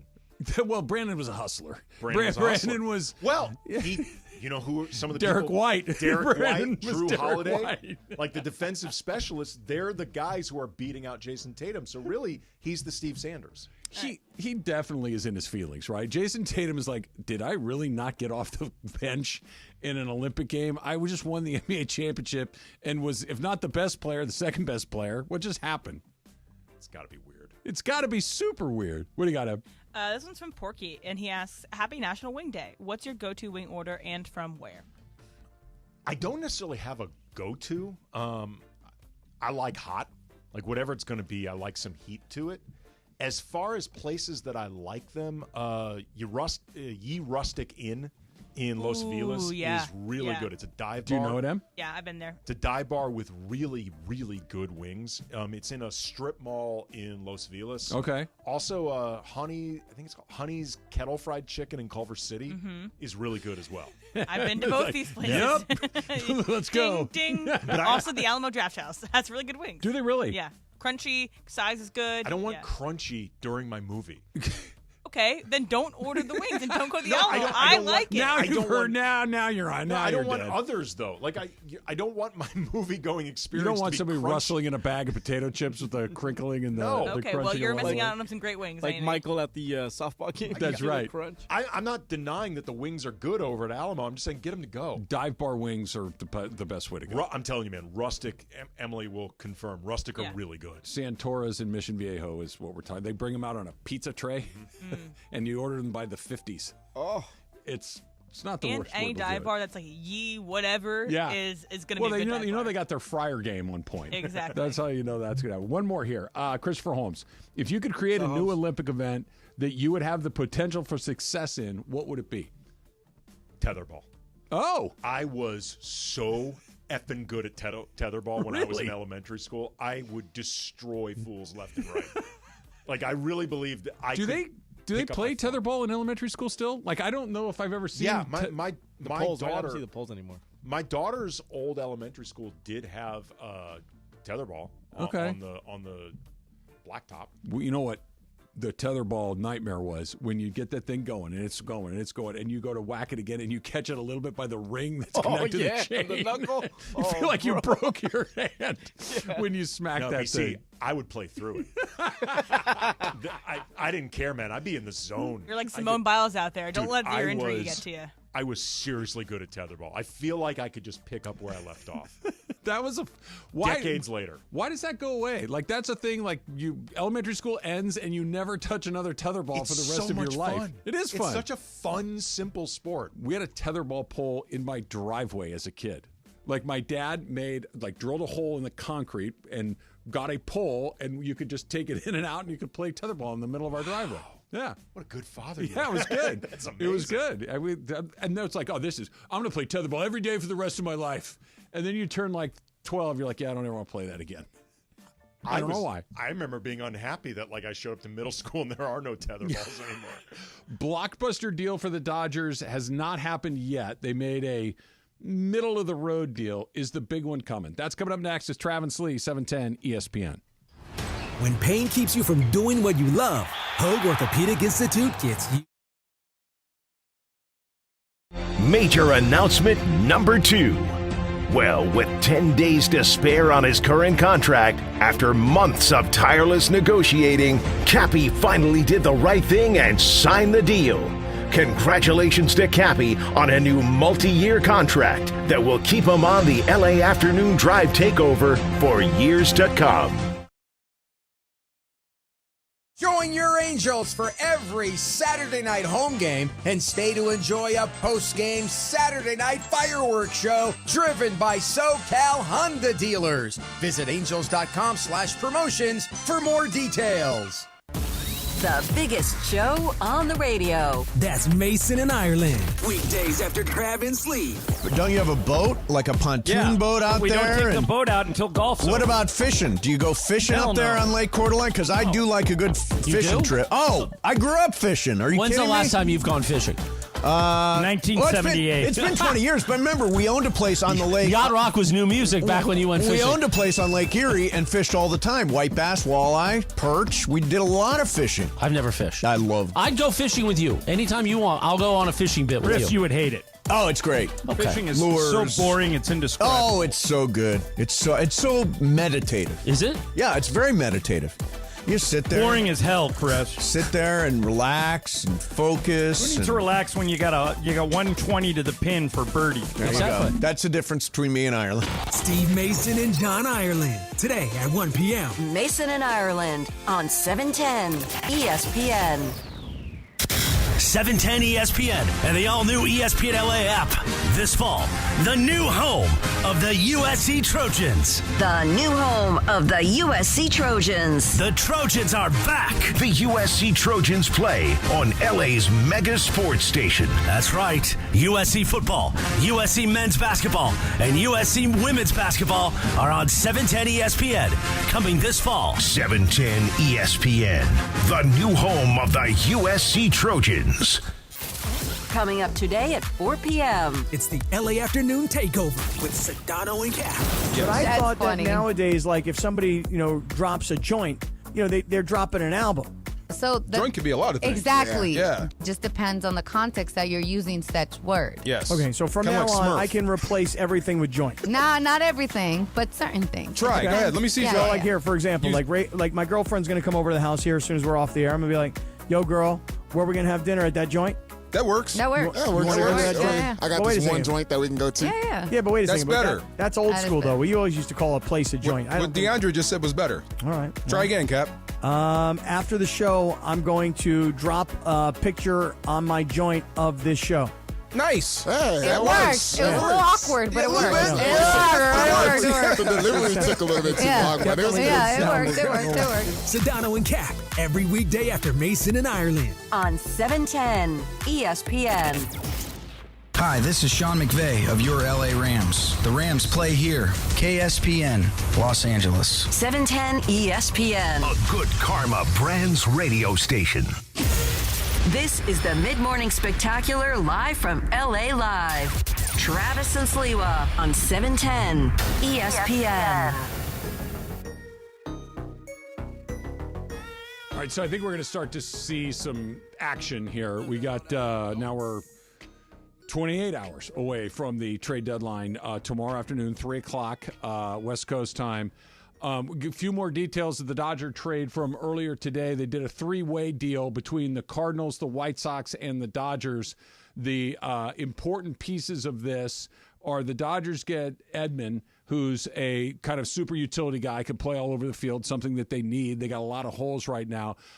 Going out initially with prospects, Miguel Vargas, one of the prospects that went out. I think that's meaningful because this was a guy that was highly regarded as one of their premium guys that was going to be a major league player for them, a regular part of what they're doing. That he's out, I think, tells you two things. One, they've probably changed their tune on that a little bit, but they're also willing to deal guys. He was playing in the big leagues for them. He's been in the big leagues for the last month or so. Well, you know what's funny is there always will be either prospects or young guys that get treated as, if not untouchable, like a central core part of your team until they're not. Like you are old enough to remember Edwin Jackson, who began his career with the Dodgers. Sure. They treated him in the beginning as untouchable. Mm-hmm. Like there were numerous reports, and at the time I was covering the Dodgers, so I'd ask about him, all confirmed to me that teams were all across the league were trying to get Edwin Jackson for a long time. They all did, ultimately. Well, I was going to say, he went from being the most untouchable player in the Dodgers system to the most touchable player in the entire league. I think he's the all-time major league record holder. I think he played on 15 of the 30 major league teams. And look, Edwin Jackson had a really nice career. Yeah, he was in the majors for a long time. But like he was untouchable until he wasn't. So here's the deal, and Ireland and I are on the same page when it comes to the NBA. Like, give me the NBA guy before the draft pick every time. Give me the thing that I know. And it's the same thing in baseball. Here's the deal. Once in a while, you're going to trade away a prospect that turns into Yordan Alvarez or O'Neal Cruz in Pittsburgh. Like, damn, okay, that guy's a star. Pedro Martinez. It's going to happen. The reason we know their names is because it doesn't happen very often. And if you got to send, like, Dalton Rushing's kind of the prize of the Dodger minor league system. He's their catcher, their catching prospect that they've had for a long time. And he's the one that seems to be, if they really got to go big, that's the one that everybody wants thrown into the deal. Throw him into the deal. There's just, I think there's a far greater chance that he just becomes a run-of-the-mill major leaguer. And I don't mean that derisively, but he's just a guy that plays in the league that's okay and not a multiple-time all-star. It just doesn't happen like that very often in the big leagues. I think generally speaking, internally, when you're watching these guys more than anybody else, you have a pretty good idea of who they are. Yeah. Like, it seemed like for a long time, for example, the Dodgers have known Will Smith's going to be that guy. Yeah. Like, he's going to be that dude. The Dodgers very early on knew Clayton Kershaw. He's going to be that dude. You know who they thought was going to be that guy, and it just hasn't happened? And I know he's been pretty good for 3 or 4 weeks now, is Gavin Lux. Like, Gavin Lux was the guy, hey, this guy, Gavin Lux is exactly what I'm talking about. Gavin Lux is a big league player. But if Gavin Lux disappeared tomorrow, nobody cares. I remember 2 or 3 years ago around the deadline, I was saying the Dodgers need to move Lux. Yep. Because I don't think, because amateur eye, whatever, I had not been impressed by what we'd seen from Lux so far. And I was like, I don't think his value is ever going to be higher than it is right now, before you start getting a larger sample size and don't like what you see. And I get that the fear is Fred Clare traded Pedro Martinez for Delino DeShields. I get it. Bad deal. Yeah. I get it. All-timer. Bad. One of the all-time bad. But the point being that we can point to, the Dodgers traded Yordan Alvarez for, I think it was Josh Reddick, right? Bad deal. Okay, that's 2 over 40 years. Right. That you can point to the really bad ones along the way, I think speaks to make the deal anyway. And if it gets you into the World Series, if it wins you the World Series, if you can get a guy, let's use this one as an example. 3 years ago, I guess it is now, the Dodgers traded Kyber Ruiz and Josiah Gray to the Nats for Max Scherzer, deadlock cinch, first ballot Hall of Famer, who was awesome for them, and Trey Turner, who's a multiple-time All-Star. Kyber Ruiz has been underwhelming in D.C., and Josiah Gray has been okay. You're going to win that trade way more than you're going to lose it with the prospects. I would have all of these guys available as long as I know that I'm getting a real thing back. If it's to go make a deal that's kind of in the middle of the pack, I'm going to keep my guy. But if I could get my hands on, a few years ago, Verlander, Scherzer, Turner, this year, that Scooble guy. Like, they're just some guys that's a real difference maker. It's not speculative. Go do it. Well, you got to also know, where are you? Yep. Like, how close are you? Or in the case of the Dodgers this year, how many guys do you think are going to be back?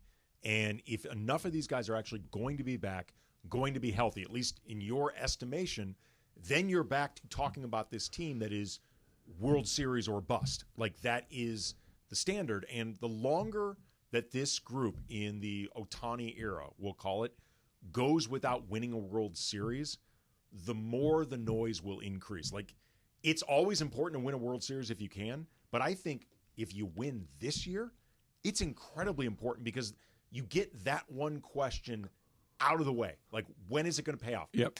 Automatically. It did. Well, like LeBron and AD. Yeah, exactly. Whatever happens after that, we're trying to do it again, but we did get what we wanted to do. There is proof of concept with LeBron and AD. They won a championship in the same way that the Clippers, Paul George and Kawhi Leonard. No proof of concept. Everything they did, I think, made sense, but it did not work out. It was a failure for what they wanted to do. All right, Dodge. So with that in mind, Andy, the window that we're talking about, the Ohtani window, right?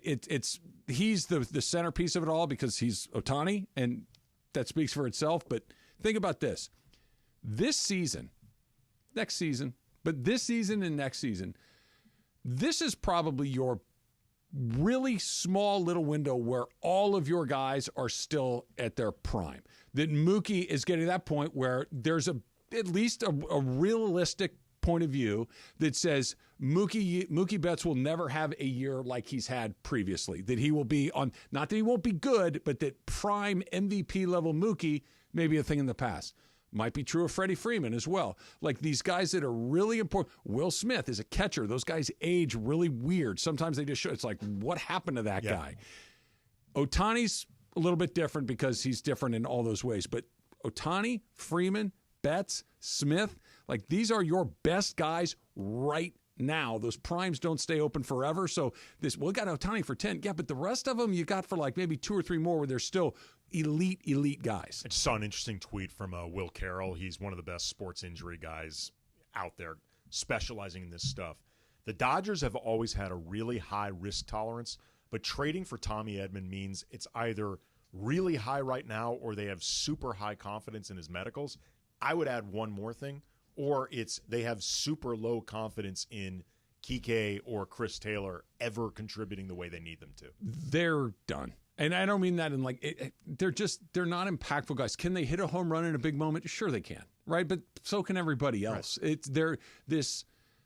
What made the Dodgers so lethal over the course of several regular seasons, 10, is that, hey, you need Chris Taylor to play left field for 2 weeks, no problem. Yeah. You need him to play center field for a week, and he was not only decent, he's pretty good. He's really good. Yeah, and same thing for Kike. Those guys aren't. They're below league average now. They're just not those guys anymore. Here's the thing with Tommy Edman, yeah, you worry about the injury history, but there is at least the possibility of upside. With Edman being out there, you feel like there is no upside for Taylor or Kike. I want to know what Dodger fans think about this. 877-710-3776, 877-710-ESPN. If this is what they're doing. Oh, Ken Rosenthal, part of that deal too. They're getting Michael Kopech. Okay. Another guy that can come in and pitch. They need bodies.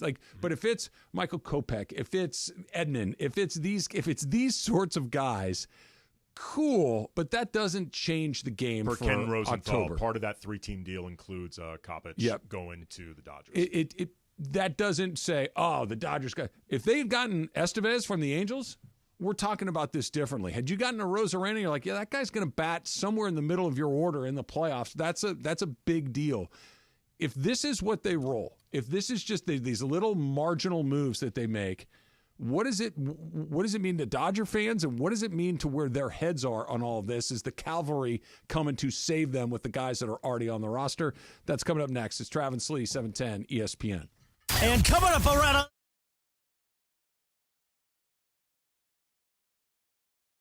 Really excited to see the new schools come into play at the Coliseum. Obviously, you're going to have Notre Dame to finish the season. That's always a special game.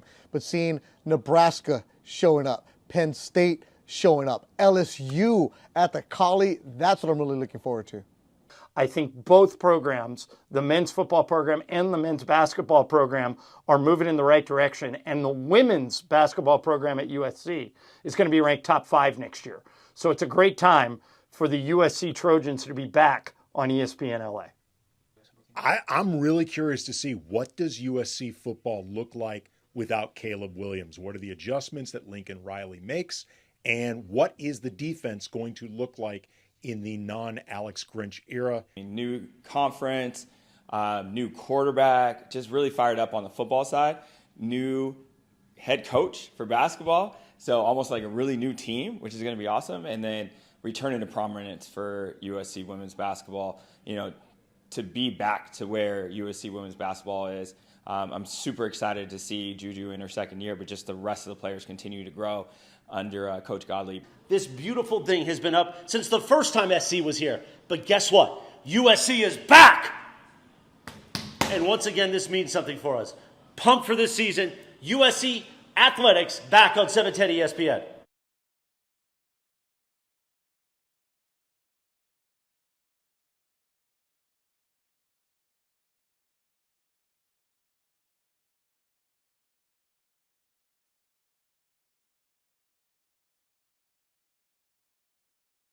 To throw all the meat on the grill, this team's got flavor. When you're a master of carne asada, it stands out. We, the carniceros of Northgate Gonzalez Market, are the true masters of carne asada because we have years of experience perfecting the art of cutting, tenderizing, and marinating our meat. From juicy arrachera to tasty cecina and delicious chorizo, we have everything you need so you can enjoy a shopping experience of the highest quality. Come to Northgate Gonzalez Market and let the masters of carne asada take care of you. Northgate Gonzalez Market. Every visit has a story. Temps are heating up, and so are the ticket deals this summer with Vivid Seats. Whether it's scoring tickets for a night out at the ballpark or witnessing the rising stars of women's basketball, Vivid Seats has you covered. With a robust rewards program and wide selection of tickets, Vivid Seats makes it easy to score great deals on great seats with a 100% buyer guarantee, giving you the peace of mind for the ultimate fan experience. Just visit vividseats.com or download the app today. Vivid Seats, the official ticketing partner of ESPN. I can't believe tax season is here already. Look at all this info I have to enter. Phil's small accounting firm is growing in numbers. Why didn't I take that typing class in high school? A data entry specialist could really help him in a crunch. I got blisters on my fingers. Indeed can help him hire great people fast. I need Indeed. Indeed you do. You can schedule and conduct virtual interviews all from your employer dashboard. Visit Indeed.com/credit and get $75 towards your first sponsored job. Terms and conditions apply. This is the Mid-Morning Spectacular live from LA Live. Travis and Sliwa on 710 ESPN. Corporate Greg in the house. I knew once the Andy? Dodgers started making moves that you'd be in here. I knew it was just a matter of time until it happens. I mean, that's the only thing I really know, right? According to most people. Well, who knows? Maybe you don't even know that. Not really. Just making stuff up. I was going to say, I've seen plenty of people say you don't know jack bleep about the Dodgers either. Yeah, pretty much. I think there's plenty of people. Will there be, by the way, emergency blue reviews? We did blue review already. We'll do it tomorrow at 9:30 to 9:55. We will not do an emergency unless Parker wants to do one at some point. But we don't want to take away the YouTube from the actual content. Travis and I have been in the podcast game for a long time. We're vets. Yeah, I mean, you may have heard we are part of the Locked On Network. I've never heard that. You can get your podcast 5 days a week anywhere you get your podcast. It's never behind Never. a paywall. Never. That's cool. I like that. I host Locked On Lakers. Travis Locked On Rams. Rams? And Yeah, Rams. Okay, for the yeah. sickos who like to watch, There's a YouTube component. Oh, see, that's what I YouTube want. component. I want the YouTube components. But That's look at perfect. us. Yeah. We, as Watch you. seasoned professionals, It's will creepy. tell you This would be emergency pod time. Yeah, this is emergency pod time. This is not emergency pod time. Oh, see. If you want traffic, if you want clicks, this is 911. If you got a Rosarena, that would have been emergency pod time. Oh, you're so young, so naive. In the podcast game? Babe in the woods, big eyes. You don't think Dodgers get Kopech will get you cheap Kopech will get you cheap clicks? Oh, yeah, probably would. Tommy However, Edman, cheap clicks? see, Come on, baby. Those clicks help you get paid. Yes, Doesn't they do. help me. I don't get paid for that. Greg, in the long run. I was going to say you're looking at this through entirely the wrong lens. No, this is the long game.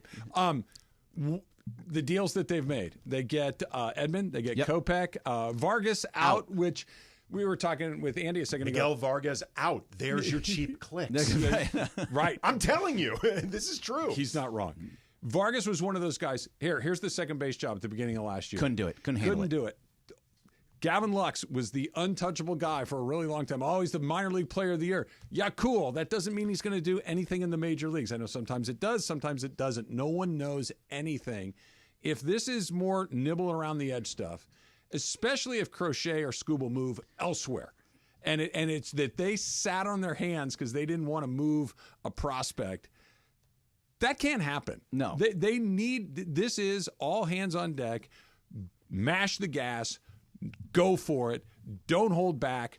All of this, the Ohtani window is open. The Betts window is open. The Freeman window is open. You need to go for everything you can do now. There is not one prospect that I feel is untouchable in any sense whatsoever.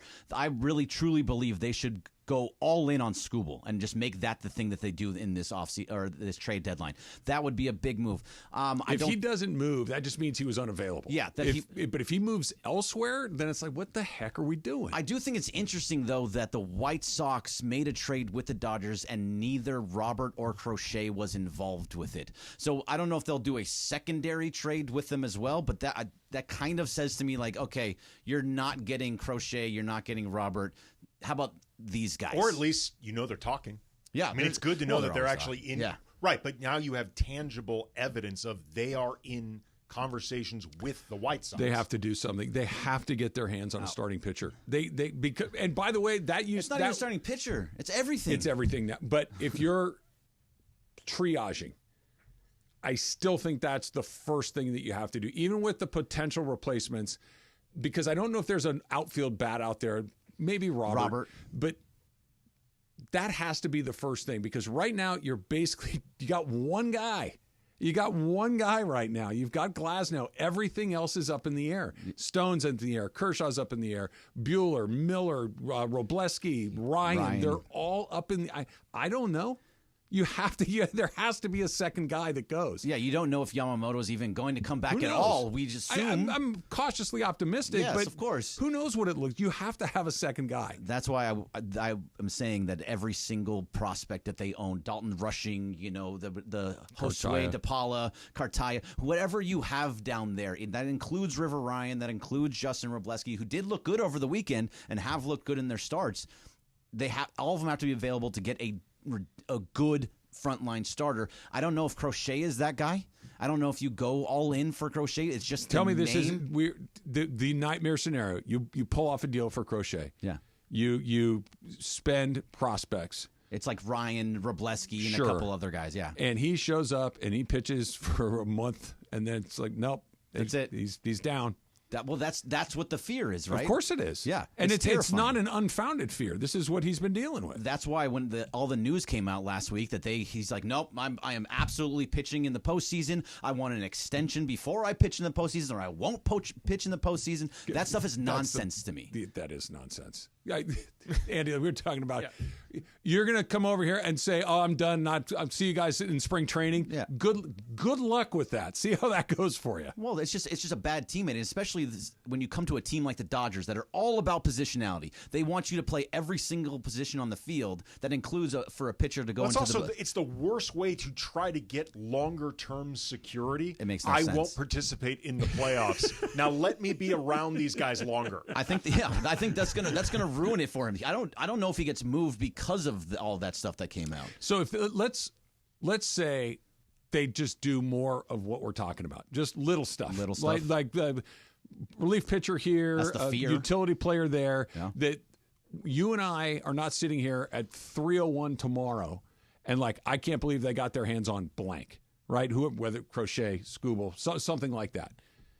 What is the mindset of the Dodgers at that point if they just simply don't do anything? It's the thing that I'm most worried about with this team. Oh, we have guys that are going to be coming back from injury. We have our injured list is filled with top line starters and the best players out there. Mookie Betts is there, Max Muncy, Yamamoto.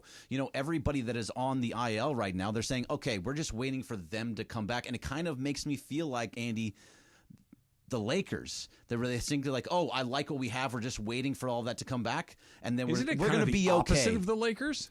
No, the Lakers did nothing. They did absolutely nothing. But it's not for lack of effort. The Lakers tried to do stuff. Right. I mean, they attempted to really overpay Klay Thompson. It didn't work out. We don't know that they didn't go after a Rosarena. We didn't know that they didn't try and go after. But they didn't go. So I think there's two ways to look at this, and I think you can be disappointed and also a little strengthened by the fact of, depending on how you want to look at it. If they don't get anything done, the disappointment is obvious. It's like, they have all these prospects. What are they for? If we're not going to use them for this, why do we even have them? I don't care what it looks like in 2028. We need to win a World Series now. I understand that frustration. There's also look, none of these guys are difference makers. None of these guys come without massive risk. And the reason we're in it every single year is because we don't do crap like this, that we don't do things where you drop your pants and say, take whatever you want, give me your middle-of-the-road guy who always breaks, and we'll just take everything for the guy that's a 50-50 shot at best.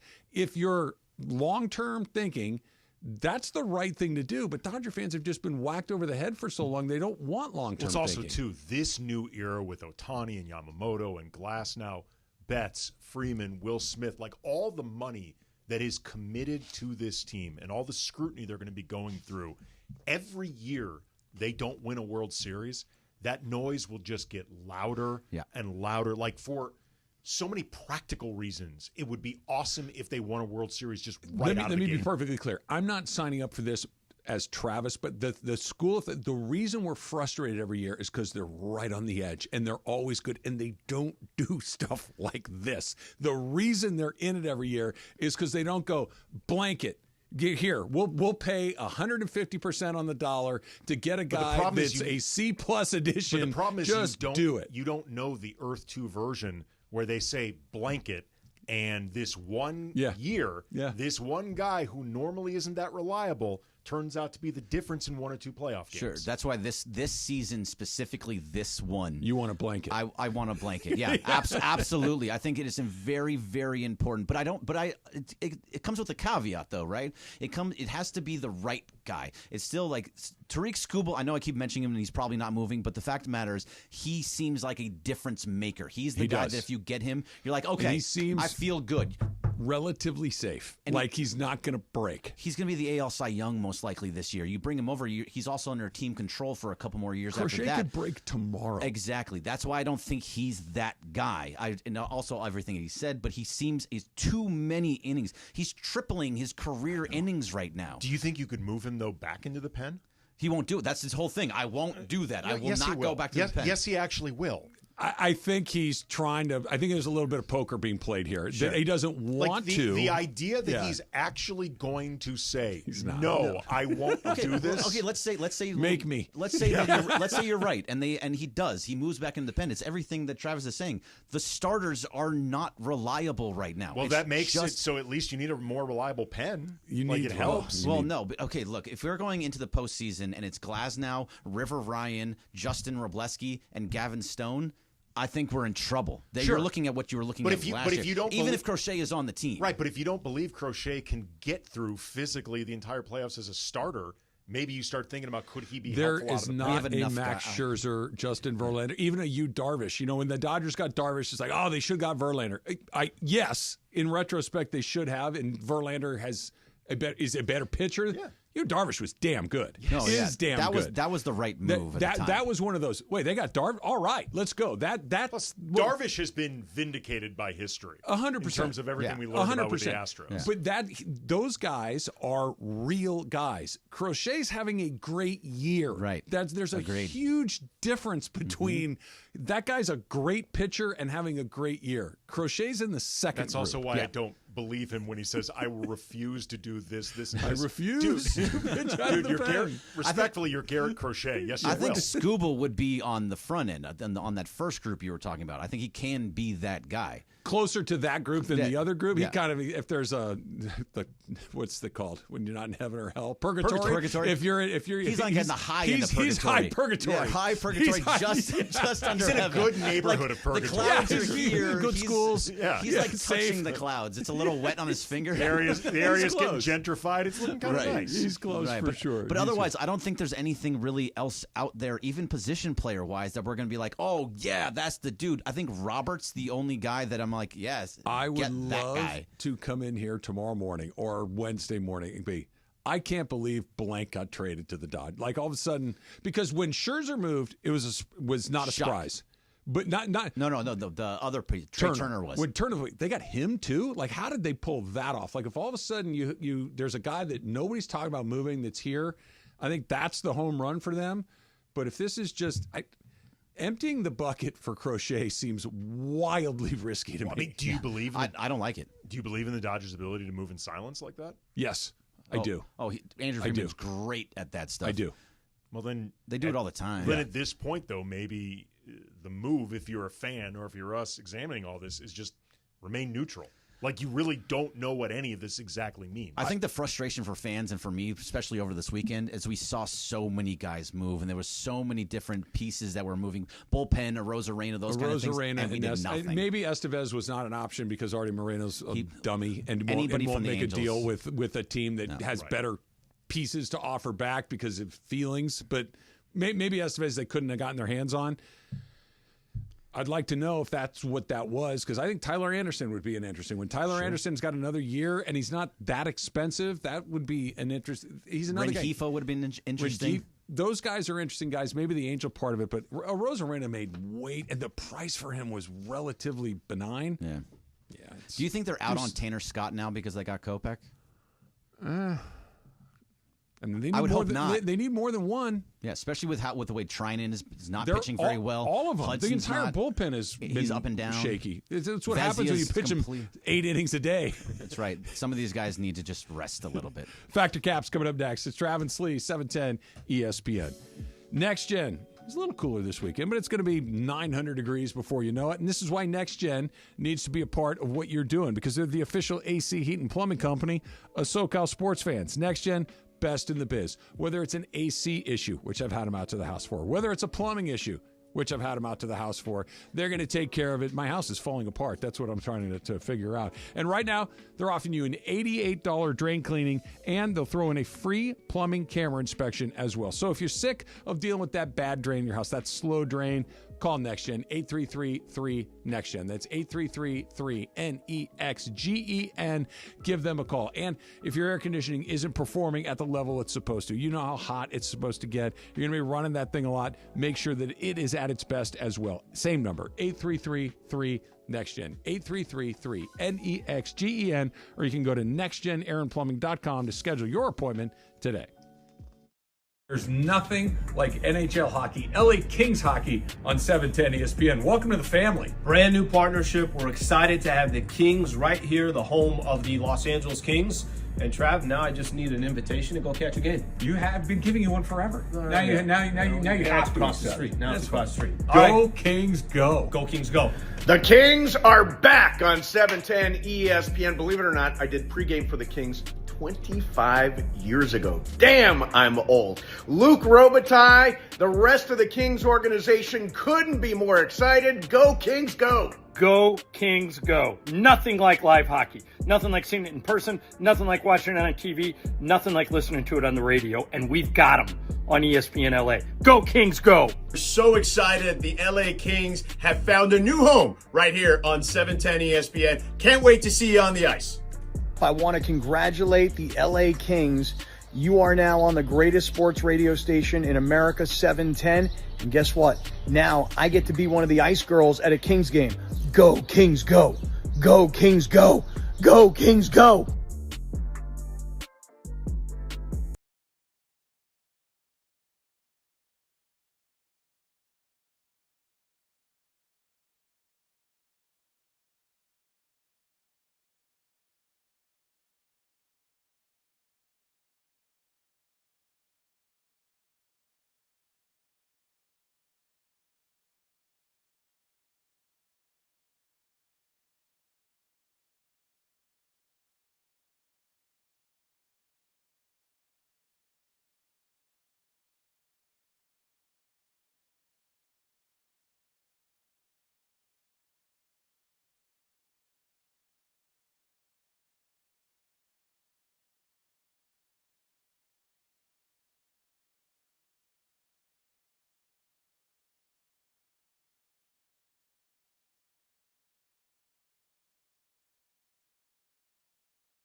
It contains Tesnor, a key ingredient shown to work. Nugenix Total T boosts free and total testosterone levels to help you feel better at work, in the gym, and in the bedroom. It's the #1 doctor-recommended brand and #1 at GNC and #1 at Walmart. But don't take our word for it. Try before you buy. If it works, keep using it. If not, keep the sample. You've got nothing to lose, but you could gain energy, muscle, drive, even more passion. Text HOT to 369-369. Do it now, and we'll also send you a bottle of Nugenix Thermo X, our newest, most powerful fat burner ever. Absolutely free. Text HOT to 369-369. These statements have not been evaluated by the FDA. This product is not intended to diagnose, treat, cure, or prevent any disease.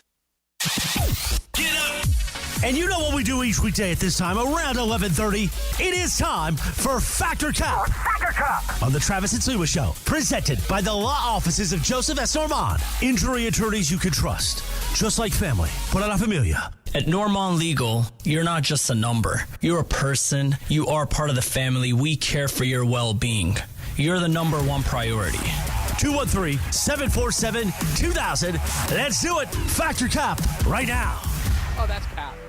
That's so cap, Dad. Everything I've said is a cap, but I'm going to go back. First of all, it's not a cap. It's no, it just is a cap. Welcome to Factor Cap. Hi, guys. Aloha. I just want to give a shout out to the men's gymnastics teams. Got bronze today. Nice. Due to that one guy that just did pommel horse. Good job, guy. As well as my favorite event in swimming happening right now, the 400 individual medley final. Oh, it's a good happening one. right now for women. Yeah, you know, it's your favorite, Trev, right? What's your other favorite? No, I like because they have to do all 4 strokes. Yeah, it is cool. That's why I like that. Yeah, no, it is great. All right, so this morning. See? You thought you were going to get me, and I had a good answer for it. What's your second favorite? The shorter distance of that. The 200. Yeah. All right, so Jamie Erdahl is joining the Good Morning Football crew, and this morning they were talking about the change in the way that broadcast will happen for the NFL this season, where teams will be required to have in-game interviews with coaches during the season. Doesn't necessarily mean the head coach, but a special teams, defensive coordinator, etc. coach will be required to speak in-game. But Jamie has a bone to pick with the way that some sideline reporters pose their quote-unquote questions during games. So this is Jamie on Good Morning Football this morning. It's a part of the sideline reporter pact. Please don't say, tell me about. Okay, there it is. Tell me about. I don't care if it's Bubba Ventrone. I don't care if it's special team. I don't care who you're getting. How about talk about? You are talk about it. I like Kyle's talk about it.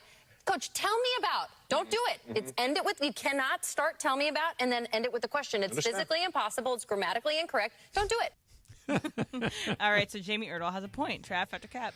Oh, fact. She's right about the grammatical structure of what she's saying. And look, if you're a sideline reporter on a football game, you are going to get an opportunity to ask maybe 2 or 3 questions tops the whole game, right? You get those at the beginning of halftime and at the end. You get one coach going off, you get another one coming on, and that's kind of it. Maybe you get something pregame. That's about it. Come up with 4 or 5 questions. It doesn't seem like a lot to ask. If you just say, hey, coach, what did you think of that first half? That's not a question. Ask something specific about it. That goes for anybody that is answering, tell me about, talk about. Those aren't questions. Ask a specific question. Well, especially, too, because if you know that the person that you are interviewing does not want to do this at all, and I don't blame them for not wanting to do it. They're in the middle of something. But this is part of the league obligation. The more specific the question you ask, the more likely you are to actually get an answer that is even sort of interesting. If you just go broadly, talk about what happened with the offense, they're just going to be like, we need to execute. We got to make more shots. Right. Like, that's not interesting. Jorge? Yeah, no, I feel like you have to be prepared with, somewhat questions. One time I covered a Canelo fight, right? Covered a Canelo fight. We're in Vegas, and we go with a reporter. And we pick her up from her hotel room to drive to the venue. She says, what do I ask him? I was like, are you kidding me? Like, not even 1 or 2 questions? Like, yeah. What do I ask this guy? I was like, dude. Did she know who Canelo Alvarez was? Most likely not. But are they hiring? That's it. Yeah, do I need to speak Spanish? Just be prepared, like, dude. Yeah. All right. So during the Olympics, a lot of time, one of the things in the broadcast is that they'll mic up the parents of whomever is the star we're following in this event. So gymnastics, sometimes they'll mic up their parents, and same for swimming and track and all that good stuff. So you two have children that are that have been athletes. Jorge, you're on your way with your kiddos. So you would want to be mic'd up while watching your kids play their sport. Andy, Factor Cap. Cap, because I know how much my daughter would not want me mic'd up during her event. Like, I think that would feel to her like her worst nightmare. She does not want me commenting for the entire world about her. I can promise you she doesn't want that. Trev? Cap. Partially for what Andy was saying. The other thing is, there is nothing as stressful / enjoying or enjoyable. Thank you. Easy for me to say. As watching your child do whatever it is. It could be an athletic, it could be a piano recital. It doesn't matter. When they're on stage or up to bat or shooting the free throw or whatever, you're terribly nervous for them. And you say things that you shouldn't say, right? Yeah. And all I'm doing is muttering stuff under my breath. I'm saying terrible things because I want it for them so badly that I'm rooting against other. I'm not a good person to be around in those moments. So 100% Cap. All right. No, I'm with the guys. Cap, hell no. Like, don't put a microphone on me. I even got nervous when I would see my brother pitch in, high school or Little League, whatever it was. Like, you just have this. Yeah, I'm with you. Like, you say so many things that you don't want other people to hear. So I was Cap. All right. So next thing. So Noah Lyles is one of our hopes to win the gold medal in the 100-meter dash for track. So Noah Lyles is the reigning world champion in both the 100 and 200 meter. And he said this when asked to introduce himself on social media, on the Team USA social media. He says, "What's up, Team USA? This is Noah Lyles, fastest man in the world, and we're out here in Paris getting ready to go on our tour of the world, introducing America to the Olympics." So people took issue that he's calling himself the fastest man in the world while he has not yet to run the Olympic 100-meter dash. And then he doubles down. He says, when asked to comment on if he called it a little too early, he says, "It's me. It's always going to be me." So he's very confident. He's going out there. He is the world champion in this event, but is not the Olympic champion quite yet. So my statement is, you like when people call their shot. Jorge, Factor Cap. Yeah, it's cool. It just shows you that you're confident. But quick, this guy's the same one who says that the NBA champions of the world are the champions of what? Is that the same guy? I think that's him. Is that the same guy who said, "Wait, you guys are the champions of the world? Champions of what? Yeah, you guys are NBA champions, not world champions." Yeah, something I think like that. that's him. Is that the same guy? But yeah, no, I like it. It is the same guy. Yeah, if you feel confident to call your shot, go ahead. He likes to talk, and he can back it up. Trev? 100% fact. Lean into it. And it's been like sprinters are like fighter pilots or race car drivers, right? You have to have this supreme confidence in what you're doing. You can't go out there going, "I hope I have a good day today." That doesn't work in that sport. It just simply doesn't. You have to believe you're the baddest guy in the world.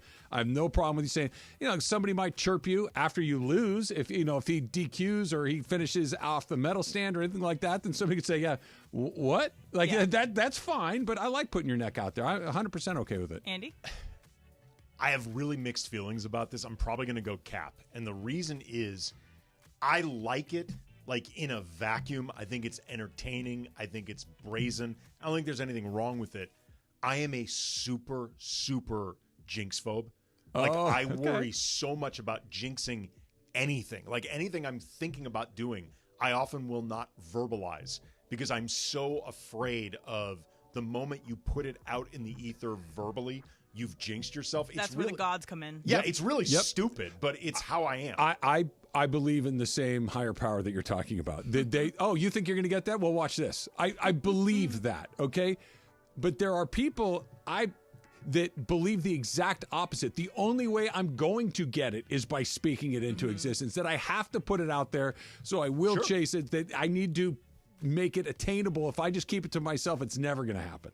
All right, so over the weekend at San Diego Comic-Con, every time Comic-Con happens, each universe tries to step up the other one. So Marvel decided to have a huge announcement, and in the announcements, it was that Robert Downey Jr., who after winning his Oscar for Oppenheimer, will return to Marvel as Iron Dr. Man Doom. died. Oh. So he's going to play a different character that is mostly masked. And yes, Iron Man did die, but you know what? Round 2 for Robert Downey Jr. So my statement is, it's a general statement. You can always go home. You can always go back. You can always go home. Trav, after Cap. Cap. It's never the same as it is the first. It could be okay. It could be pleasant enough, but it's never like it was the first time. Whether it's a job, a relationship, a hometown, like you can go back and be like, oh, this is cool, but you're never going to recapture the thing. And I don't know anything about comic books at all or the MCU. Are Doctor Doom and Iron Man like related or something? How could he have the same guy be two different people? I do not know. Okay. I'm going Cap on this one specifically because it doesn't feel like Downey going home again. Like home is Robert Downey Jr. as Iron Man, the guy that really launched Marvel to begin with. He's going now back as Doctor Doom, as you said, largely in a mask, villainous character. This doesn't feel like going home. Whether it works or not is another story.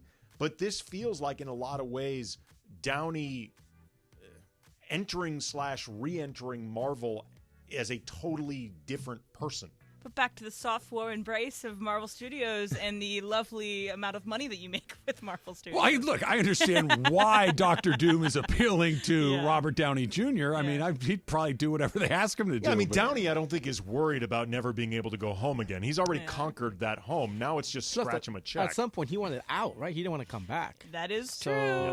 Pretty good check. Yeah, so what are you doing? A little bit larger. Well, also, too, Marvel's had some struggles. I wonder if they were like, look, bro, we could really use your help. Is that okay? Again, I'm not a Marvel person. Is that not weird? Like, is he? It was met with mixed emotions, to say the least. Like, if he's masked the whole time, just have him do the voice acting. I mean, you could, but it just seems bizarre to me that you would have. I think some people are saying that, it might be different for the Avengers to face someone who looks like Tony. But again, if he's wearing a mask, you don't see that he looks like Tony Stark. You don't play Superman and Lex Luthor, do you? Maybe. I mean, that's just weird. You should be able to play Superman and Bizarro, though. Spider-Man could be Spider-Man and Venom, and like in Tobey Maguire in Spider-Man 3. Jorge, what do you think about this? No, it was Cap. He wanted to leave at some point, and now all of a sudden he's like, "Oh, I'm coming back home now." He got his Oscar. Yeah, exactly. And paid. Very, very paid. Of course, Fact Cap is brought to you by the law offices of Joseph S. Normand. You have many choices in a legal team, but family always comes first. Call 213-747-2000. That, again, is the law offices of Joseph S. Normand. 213-747-2000. 213-747-2000, or visit normandlegal.com. That's NOURMAND, normandlegal.com. LeBron James, I have a new role for him, AK. I'm going to kind of cross the Laker and baseball streams. I got it all figured out. That's next. It's Travis Slee, and he's in for Slee on 710 ESPN. The most followed sports radio station in America. 710 ESPN. At ESPN Los Angeles on Instagram, Facebook, Twitter, YouTube, TikTok, and Twitch. LA's mega sports station. 710 ESPN. Hey, it's Travis. Really excited to see the new schools come into play at the Coliseum. Obviously, you're going to have Notre Dame to finish the season. That's always a special game. But seeing Nebraska showing up, Penn State showing up, LSU at the Collie, that's what I'm really looking forward to. I think both programs, the men's football program and the men's basketball program, are moving in the right direction. And the women's basketball program at USC is going to be ranked top 5 next year. So it's a great time for the USC Trojans to be back on ESPN LA. I'm really curious to see, what does USC football look like without Caleb Williams? What are the adjustments that Lincoln Riley makes? And what is the defense going to look like in the non-Alex Grinch era? New conference, new quarterback, just really fired up on the football side. New head coach for basketball, so almost like a really new team, which is going to be awesome. And then returning to prominence for USC women's basketball, to be back to where USC women's basketball is. I'm super excited to see Juju in her second year, but just the rest of the players continue to grow under Coach Godley. This beautiful thing has been up since the first time SC was here. But guess what? USC is back! And once again, this means something for us. Pumped for this season. USC Athletics back on 710 ESPN.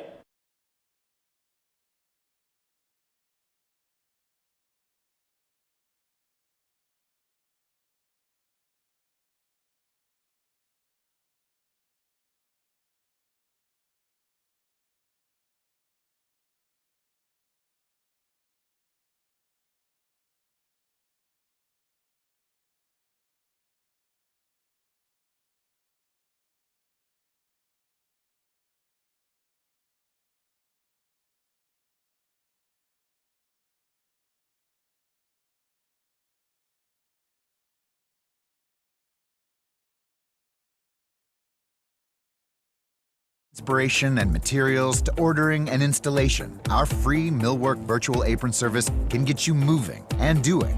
Plus, we speak Spanish too. Our associates can help you tackle complex jobs without you leaving the job site, saving you time and money. Call us at 1-833-HD-APRON or visit homedepot.com/MVA. The Home Depot, how doers get more done. It's Travis Rogers, Alan Sliwa. Travis and Sliwa. But do you think it's the right move? Do you think it's the right strategy? No. Live from LA Live on 710 ESPN. All right, Marvel nerds, you've come at me with all your comic book information. Okay, cool. But Porky says, in the comics, Iron Man turns into Doctor Doom. Eddie Vento says that, he says, as a Marvel nerd, he won't bore you with the details, but he will likely be a variant of Tony Stark. So it would make sense. Tony Stark turns into Doctor Doom. But yes, RDJ returning home to Marvel Cinematic Universe. I had actually been wondering that. Like, I don't know the Marvel mythology, like, to know that Iron Man had actually become Doctor Doom. But that does make it at least more logical that Downey would return in that role, as opposed to, hey, Robert, seriously, we need you to come back. And he's like, well, put me in a role where I'm wearing a mask most of the time. Right. And I don't have to really face act or do anything. Like, this makes much more sense. This is when you're Robert Downey Jr. and we were talking about this. How much money did you say he made playing Iron Man? I think somewhere like $480 million. Okay, over the course of all the movies he's appeared in. He banked nearly $500 million playing that character.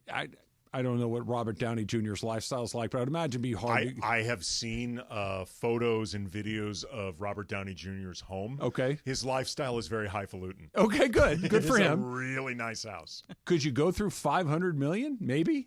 I mean, that's not the only money he's made. I mean, look, you're right. During Downey's low period, he burned through a lot of money on drugs, rehab, and he wasted the rest. Right? What's that? Other stuff. What's that line? I forget who it was. I spent $200 million on cocaine and like alcohol. He's like, and the rest I just wasted. Remember, too, he's got Keith Richards. Yeah, he's got that Sherlock Holmes money as well, too. That's right. He was part of the Sherlock Holmes franchise. So let's assume you got a pile. That's enough of a pile that you don't need to worry about bleeding the pile's the pile. I think he's fine. Okay. Do you go back to it? Is there a number that just turns your head where it's like, I have no interest in doing this, but how much did you say? Well, I think we've all got the number, right? I think he is reuniting with Jon Favreau, who was his director in Iron Man. And those two have like a really, really good relationship. Okay. So again, it wouldn't surprise me if, I doubt Downey's doing this kicking and screaming and unhappy about it, but it wouldn't surprise me if there was an element of, hey, we're looking to kind of relaunch, reestablish Marvel as Marvel. It would be really helpful if you did this. I also don't think he's doing it out of the goodness of his heart either. No, he's getting his. Yeah, but let's say you sold Locked on Lakers, okay? That'd be real news to David Locke. Just say you bought the rights at auction and you had them, and you made a pile, and then you decided you're going to go do whatever it is you want to do with the rest of your life every single day, and somebody goes, we need you to come back. You can't go through the pile you have. You coming back, it doesn't interest me anymore. Again, it would depend on, in this particular case, like Jon Favreau becomes David Locke. Brian asked you to come back and do it with me. No, I'm not doing this for Brian. No, if the pile's the pile, look, I'm a scumbag. I would come back and take the money for sure, just because it's more. But I kind of get like, dude, I've done it. No, I'm good. Right? It is why I feel like there was an element of please help us. Yeah. We'll know exactly what the impetus was when we see how many different times Downey appears as Dr. Doom. Mm-hmm. If he does it 3 or 4 times, this is something that either he wants to do or the bag is just so big he can't turn it down. If it's one time, it's help us relaunch this thing, rebuild some excitement. Well, I don't know for sure if he's going to be like the quote-unquote new big bad. I do know that they're past big bad they thought they were going to bank on got into some legal issues. Therefore, he could not continue on. So Jonathan Majors is supposed to be Kang as the new big bad they always face. He could no longer do that because Disney. He'd be like Thanos. Okay. Yeah. Hey, So come on, a little credit for Thanos. I saw that credit. one. So long. By the way, my son's like, hey, well, let's go see it. I forget it was Endgame or Infinity War. I ended up seeing them both because I felt like there was unfinished business. I forget which one comes first. Sitting there 10 minutes in this movie, I'm like, what do we got? Infinity felt like the key Infinity word. minutes. It's like, and it wasn't terrible, but it was like, I need you to move this along. Like, this needs to be actually twice as long as it needed to be. This is the reason why of a lot of the Marvel movies, and I've seen a fair amount of. My wife actually really likes them a lot. Some of them I think are really good. Some of them I have not gotten into. Some I think are they're fine. The Avenger movies have often been my least favorite because it feels like with all of those, it's like 30 or 40 minutes of getting the band back together. And you see where everybody was and they got to regather in one spot. Like, just start with everyone there. Yeah. Like, they're together. Meeting is called to order. Let's cut to the chase. Hawkman, you're on here. Here we go. Hawkman. Is there a Hawkman? Hawkeye. Hawkeye, same thing. The Hawkman would be in DC. Hawkeye would be part of Marvel. Oh, sure. There's a Hawk, right? So I got that part right. Hawkman was part of the Justice League. That would be in DC. There's a guy with a beak.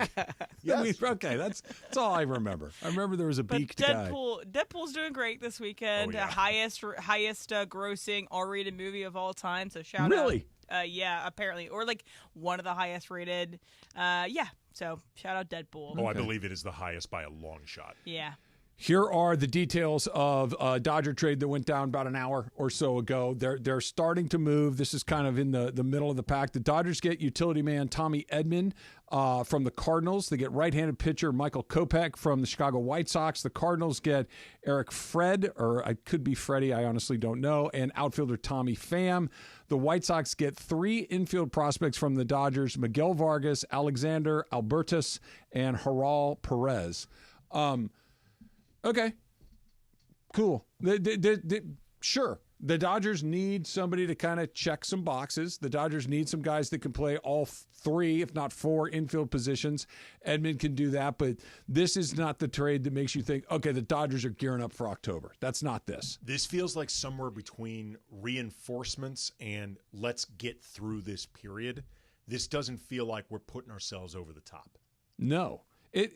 This feels like we need to get to the darn what middle of August, maybe end of August is when you're going to know about Mookie, when you're going to know about Yamamoto, when you're going to know about whether or not Clayton Kershaw is a viable option moving forward, whether Buehler or Miller finally start to get their acts together and can pitch at the big league level effectively. Like, you still have a good solid 5 or 6 weeks before you can really say for sure, do you have enough firepower? Here's how I'd put this, and you'll understand it because Susan's a nurse. This is triage. Sure. What they're doing right now is triage, just keeping it stitched together as best you can. And then when things settle down and breathe a bit, the doctors can go to work and like really try to fix the thing. But for the time being, we're just keeping the patient going. Yeah. And we're just trying to keep ourselves... Stop the bleeding. Yes. We'll fix it later. Exactly. We're trying to keep ourselves up and running and surviving for a little while. Then we will actually get under the hood and hopefully fix the thing and thrive. I hope you guys take this lovingly, but the Marvel nerds are at it again. He says, Andre says, hi, let Andy know the Russo brothers are doing the movie, not Favreau. Maybe Favreau is producing it in some way, shape, or form. I thought I'd read that Favreau was involved. Is the Hawk involved? maybe a Hawk, maybe a singular I can person. promise Who's you the lady with the bow and arrow? I like her. She's cool. Well, no, Hawkeye is the bow and arrow. Oh. I don't know who the lady with the bow Is and the arrow ant guy coming I thought back? there's a lady with a bow and arrow. There's Am I Haley wrong? Steinfeld, I think, is his daughter. But does she have a bow and arrow? I don't know. Here's where I got this wrong. Okay. My Maybe apologies. I was just watching the Olympics this weekend. I saw a headline that Robert Downey Jr. had met to play Dr. Doom years ago. Remember the older incarnation of Fantastic Four before being cast as Iron Man. The source on this was Jon Favreau. Right. That's okay. where I mixed this up. Again, lovingly, Marvel nerds, thank you for keeping us honest in our very I in-depth get it. The Marvel Russo brothers are segment. involved, all right? Relax. Hey, Marvel nerds, who cares? Who cares? I know who doesn't. The guy with the hawk beak. Hawkman, Hawkeye, what are we doing? Oh no, Travis, who you're talking about? Hawkeye is bow and arrow. Why would a hawk have a bow and arrow? That doesn't make any sense. Travis. Because he's got like a hawk eye. He's got like that, that eagle eye. That so great he can. sight. It's the hawk part is the vision. I believe so. Yes. That's why it's called Hawkeye. She should have talons, not It's a a bow man. and arrow. He should have a beak. No, but Hawkman would have wings, more hawkish features. Yeah. Hawkeye. They're being very specific. It is a hawkish eye. It was played by Jeremy Renner. Okay. Yes. I just think. I just don't know who you're talking about. The one Hawkeye. I don't think it was Jeremy. I don't know. No, you're talking about Hawkman from the old Justice League, the cartoons. Yeah, maybe. Right. That's who you're talking And he had about. like he looked like the guy from Dances with Wolves. Yeah, who I mean, wears the wolf on his head. Yeah, he was like in a hawk suit. Him. Yes, that Bring is him who back. you're Bring thinking him of. back, Marvel. Kevin Feige, are you listening? He is part of DC. Different world. Oh, what do you mean different? Oh, that's right. That's like Star Trek and Star Wars. It's like Warner Brothers owns the DC. Okay. Yeah, like enough. Batman, Superman, Wonder Woman, Aquaman, those are DC. Whereas Hawkeye is part of... I like your comic book guy voice. Thank you. Worst voice ever. Worst voice ever. All right, back to LeBron. I watched the Americans play Serbia yesterday for maybe 5 minutes, and I'm like, I have an idea for the Lakers. It's coming up next. It's Travis Lee, 710 ESPN. One of LA's best kept secrets in the heart of Los Angeles, East Central Hotel offers effortless accommodations and unparalleled accessibility. The East Central Hotel is for everyone looking for entertainment with their trendy spacious rooms, a renovated gym, and a patio lounge for breakfast, dinner, and drinks. Stop by their incredible Nixo Lounge before your next event at LA Live. Book your stay at eastcentralhotel.com or call 213-748-1291 today at Entertainment's official address. Visit angels.com/ticket plans or call 888-796-HALO to buy the ticket package that's best for you. Pick the games you want and don't miss out on great seats at the best price. Visit angels.com/ticket plans or call 888-796-HALO. The most followed sports radio station in America. 710 ESPN. At ESPN Los Angeles on Instagram, Facebook, Twitter, YouTube, TikTok, and Twitch. LA's mega sports station. 710 ESPN. The biggest show on the radio. That's Mason in Ireland. Weekdays after Trav and Sleep. But don't you have a boat, like a pontoon boat out we there? We don't take the boat out until golf's What over. about fishing? Do you go fishing Hell out there no. on Lake Coeur d'Alene? Because I do like a good fishing trip. Oh, I grew up fishing. Are you When's kidding the last me? time you've gone fishing? 1978. It's been 20 years, but remember, we owned a place on the lake. Yacht Rock was new music back when you went fishing. We owned a place on Lake Erie and fished all the time. White bass, walleye, perch. We did a lot of fishing. I've never fished. I love. I'd go fishing with you. Anytime you want, I'll go on a fishing bit with Chris, you would hate it. Oh, it's great. Okay. Fishing is Lures. so boring, it's indescribable. Oh, it's so good. It's so meditative. Is it? Yeah, it's very meditative.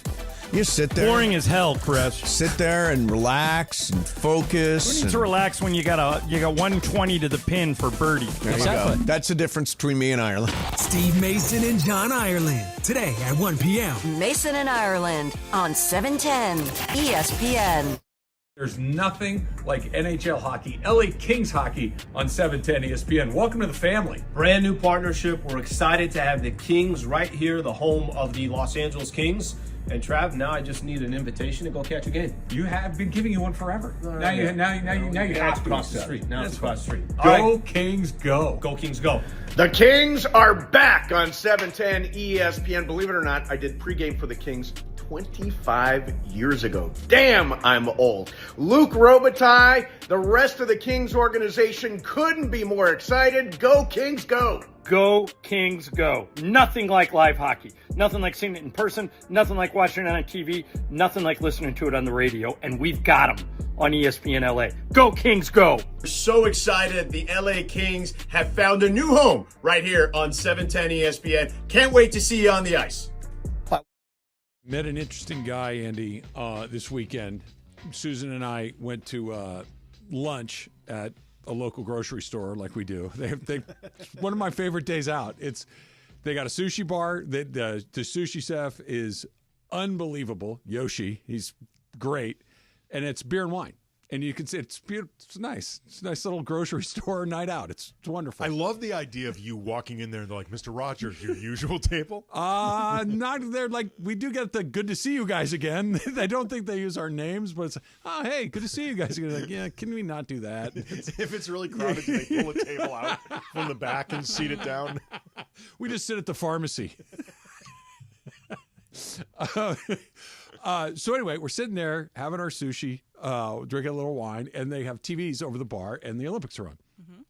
And fencing was on Saturday afternoon. We're watching it, and I'm sure we've all seen it in bits and pieces. It happens so fast that you can't tell what's happening, right? They're both of the athletes are just going a million miles an hour. And I said something to Susan. I'm like, yeah, I have no idea. It just seems like they both just lunge at each other and then it's over. I don't know what's going on. The guy sitting next to me goes, well, actually. Is he like the Marvel guy?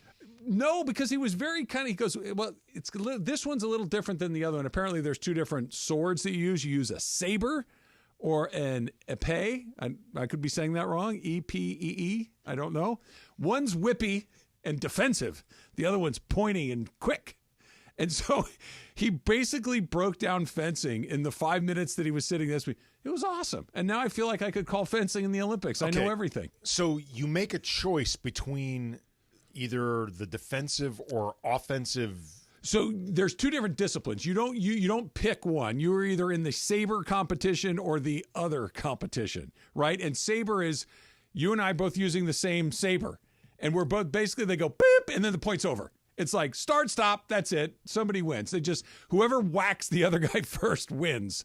The other one is like on the deck of a pirate ship where you're fighting and you're on guard, right? And you're going back and forth, very defensive. You might go to a knee. Like it's just this most bizarre thing. It looked like a blur, but now I'm an expert. Okay, that first one sounds totally made up. It's like, not the saber. No, but I'm saying like that's a sport. Like those are the rules. Like you touch once and it's over. Well, you have to touch a certain part of the body. But the points last a second and a half. That's a long one. That's like an extra innings game. They're making this up as they go. It could have been. I'm not buying this at all. Maybe he's just the Gelson sushi troll, and he just sits there and makes it up as he goes through it. Speaking of grocery stores, have you taken her to the Mercado in Costa Mesa? Or no? No, I have not yet. But we nearly went this weekend, and then we decided that that's a little bit long of an Uber coming both ways. So we're going to do that because we wanted to hang out and. We wanted to hang out.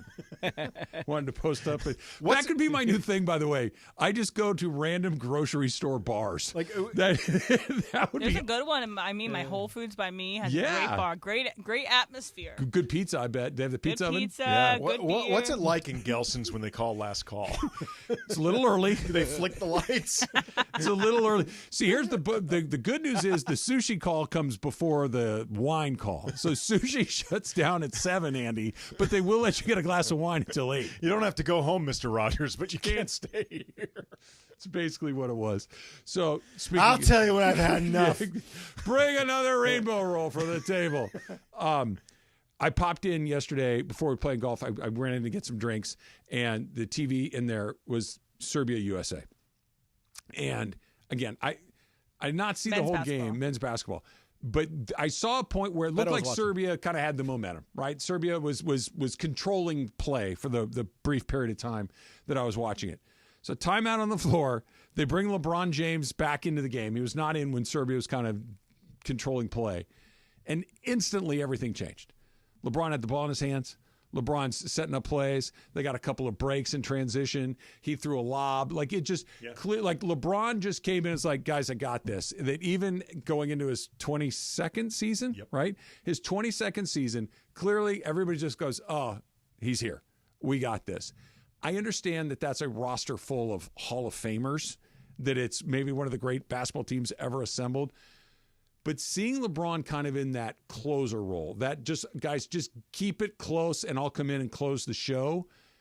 Is that not his best thing right now to just, because I know that he can play at that level, but he can't play at that level 35 minutes a night, 65, 70 games a season. It's just an unrealistic ask. But if you just said, hey, listen, for the next 6-7 minutes, I need you to take this thing over. I still think he's your first choice to just take over a game. Well, I mean, he would be because he's the most skilled guy on the floor. And even though, like J.J. Redick has talked about Anthony Davis being more of a hub of the offense this coming season, and Anthony Davis on a game-in, game-out basis, he's the best Laker. Sure. Like, I would argue last season, there is nobody in the NBA who played at a two-way level higher with more stakes and more asks than Anthony Davis. Like, I'll buy that. I honestly don't even think it's close. But if you want somebody who can do whatever on offense, like you can control the offense from any point on the floor, whether you're talking about somebody who brings the ball up or runs the set or operates out of the post, LeBron is still the best option for doing that. Like, if you're just looking for ball control over the last 6 or 7 minutes, even if ultimately LeBron is setting up AD to score all the time, you'd still want LeBron doing that. Can they put together a team that I know this isn't a position in basketball, but almost like a closer, like just get to the beginning of the fourth quarter and have this be a 6-point game somehow, and then just and you're going to have to get to the fourth quarter without asking a ton of him, but then just let him absolutely just go LeBron the you-know-what out of it in the fourth quarter and grab a bunch of these games. I mean, I think they can, and I often think they have, but that often is the reason why they can't lessen the load on LeBron. Like, LeBron is in this unique place where he's pushing 40 and can still play at a really high level, but the Lakers are trying to find ways where they can lessen that load on him if possible. But the problem is he's playing 30-something minutes a game. That's typically where you want these guys to do as much as possible. Like, your stars are your stars for a reason. So trying to find a situation where you want him to be a superstar, but by doing as little as he can, right? That's a tough ask. Right. It's maybe an impossible ask. It is contradictory. But I keep watching this, and I know that this is a common theme that's been Anthony Davis and LeBron James are leading the American Olympic team, and they are. Yeah. But it's because everything else is so that Steph Curry's just kind of there, that Kevin Durant's just there. But here's Anthony the thing, Edwards, they're not just there because the attention that they get allows LeBron and AD to be the guys. Of course they do. And I get that you're not going to have that air quote supporting cast, but I keep coming back to he's still clearly the guy that all the other guys on that team, when it gets tight, you got this? Okay, cool. He's got this. It could have easily been Curry. It could have I know Anthony Edwards wanted that role. It just hasn't materialized for him in that way. These things tend to take care of themselves. We saw Kobe do it his last. It's like, and this was early LeBron and earlier LeBron. And when it got tight, it's like Kobe was the guy that bailed him out. LeBron's doing it right now.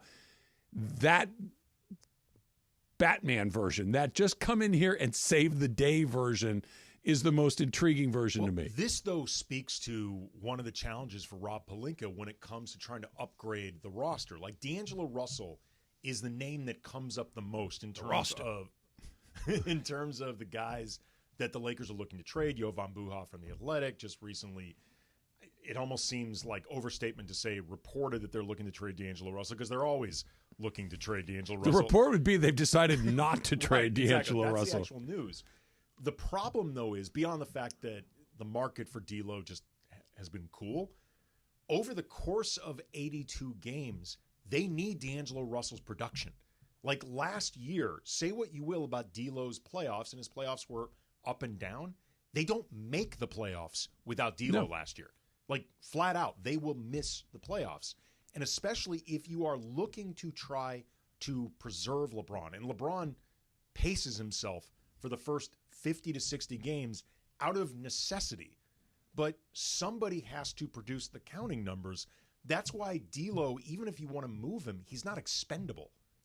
No. Well, if he's gone, you need more out of the other two. Right. And asking for more out of the other two is why it doesn't work in the first place. Or you need Austin Reeves to be able to be a better floor general and a better scorer than he's been. You need Rui to hit another level. Like, you need counting numbers. Yeah. Like, you need to score 110 points a night. Who's going to get them? Like, this is the thing, too. Like, Laker fans are trained to think it's all about the playoffs, and the regular season doesn't matter. It's all about championships. And That may be true in terms of the ultimate goal, but the regular season is what puts you in the best position possible to actually win a championship. Like we've seen now, you can't just drop the Lakers into the playoffs. Doesn't matter what seed, it's LeBron and AD.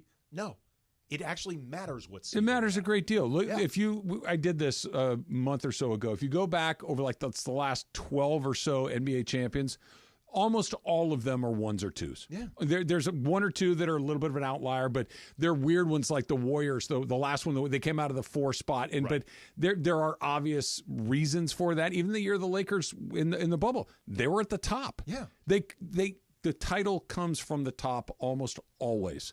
And this idea of, any match, no. If you got to go through hell and high water to get LeBron in the East 10 years ago. Not happening. Sure, but now, no. West especially, it's too hard. Not happening. All right, we're still waiting to see if the Dodgers make any more news, and they're kind of sitting tight. They keep their stuff pretty quiet for the most part, but not as quiet as another team here in town. That's coming up. It's Travis Lee, and he's in for Slee on 710 ESPN. The LA Kings have a new 710 ESPN and the all-new ESPN LA app. This fall, the new home of the USC Trojans. The new home of the USC Trojans. The Trojans are back. The USC Trojans play on LA's mega sports station. That's right. USC football, USC men's basketball, and USC women's basketball are on 710 ESPN coming this fall. 710 ESPN, the new home of the USC Trojans.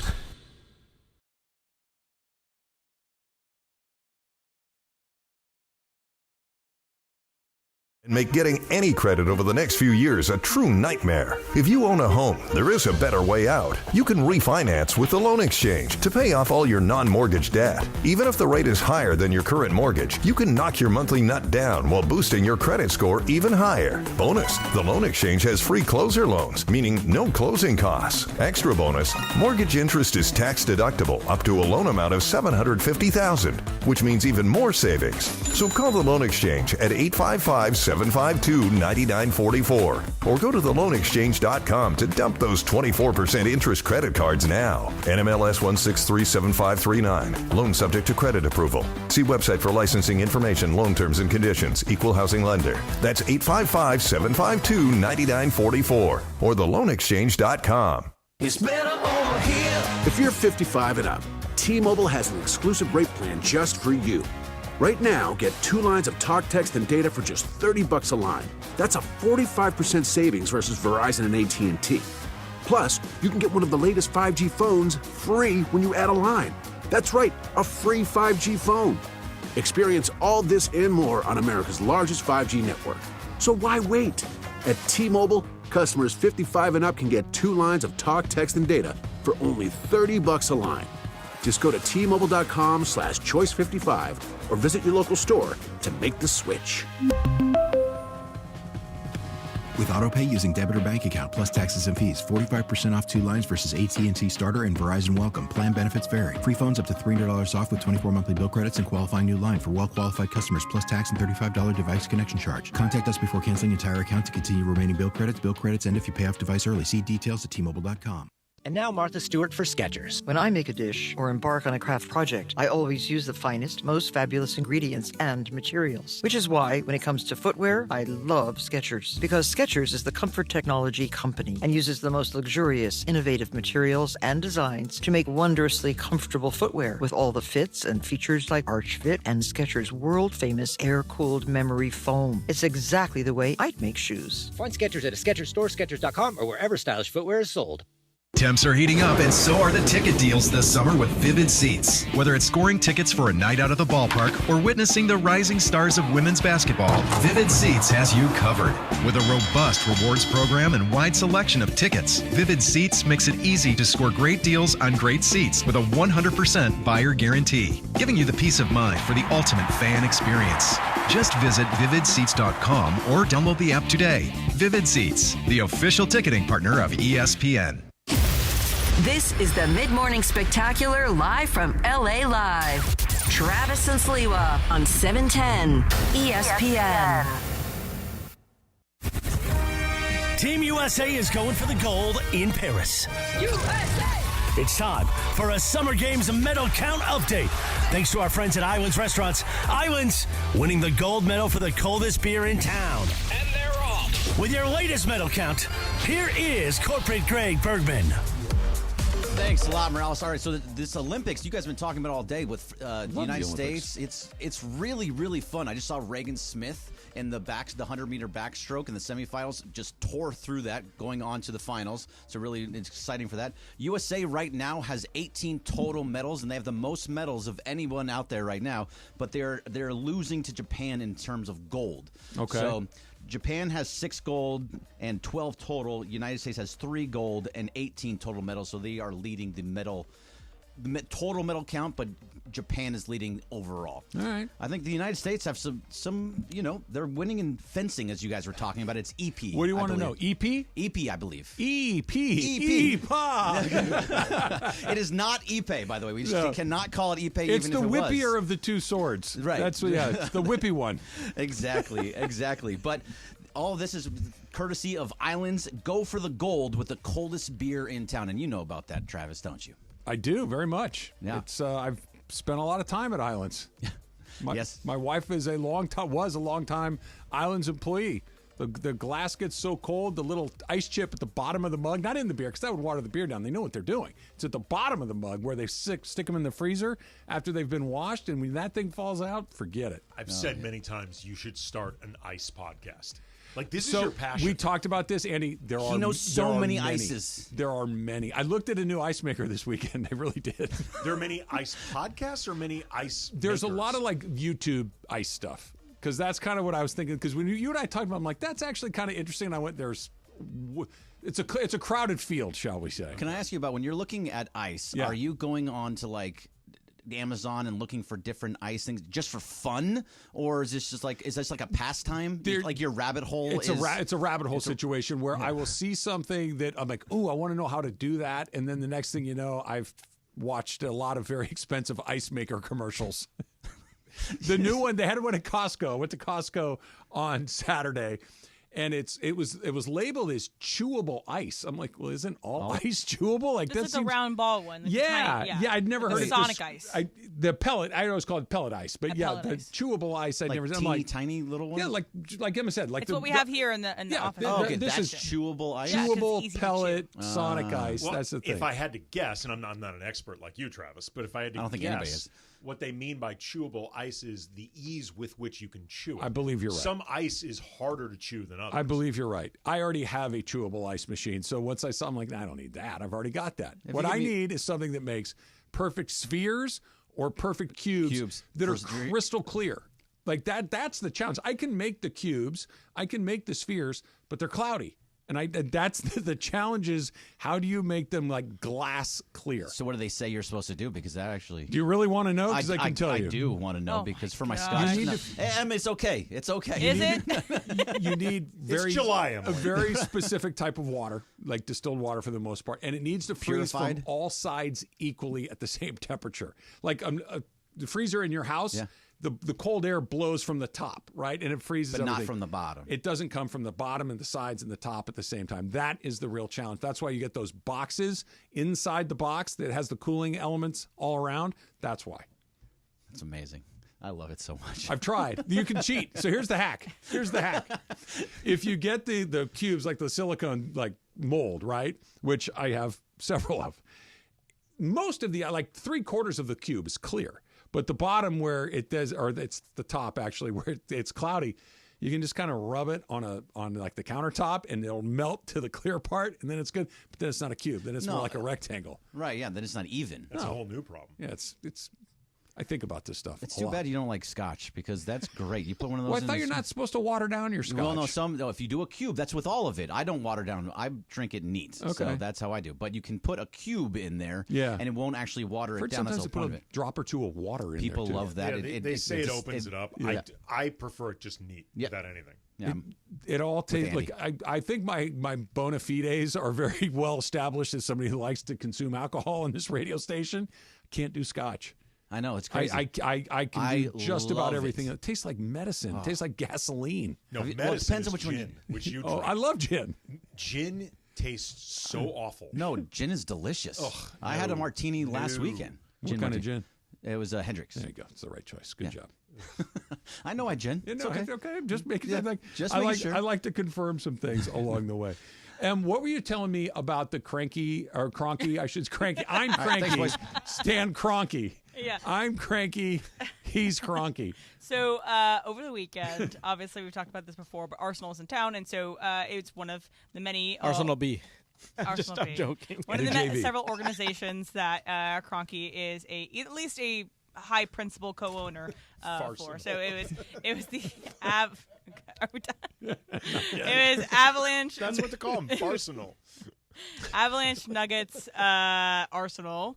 And the Rams were all in town. And so, they had a kind of a meeting of the minds, and it's a cool meeting of the minds to want to be a part of, because I think that there's some really interesting ways you could look at all these teams and why all these teams are successful under Kroenke. Well, Arsenal has not won the English Premier League. They've come in second the past 2 years, and by a thin margin to a team that's basically a super team. Okay. And so they're doing really well. But then, Avalanche and Nuggets and Rams have all won in the past seasons. But the way that kind of can connect all these three is they have a vision for how they want this team run. They have these people that might not have on their resume all the things, they should hire them, but they trust them. They have a vision. They trust and they have patience. It's the two together, right? It's the vision of being able to say, well, let's back it up here.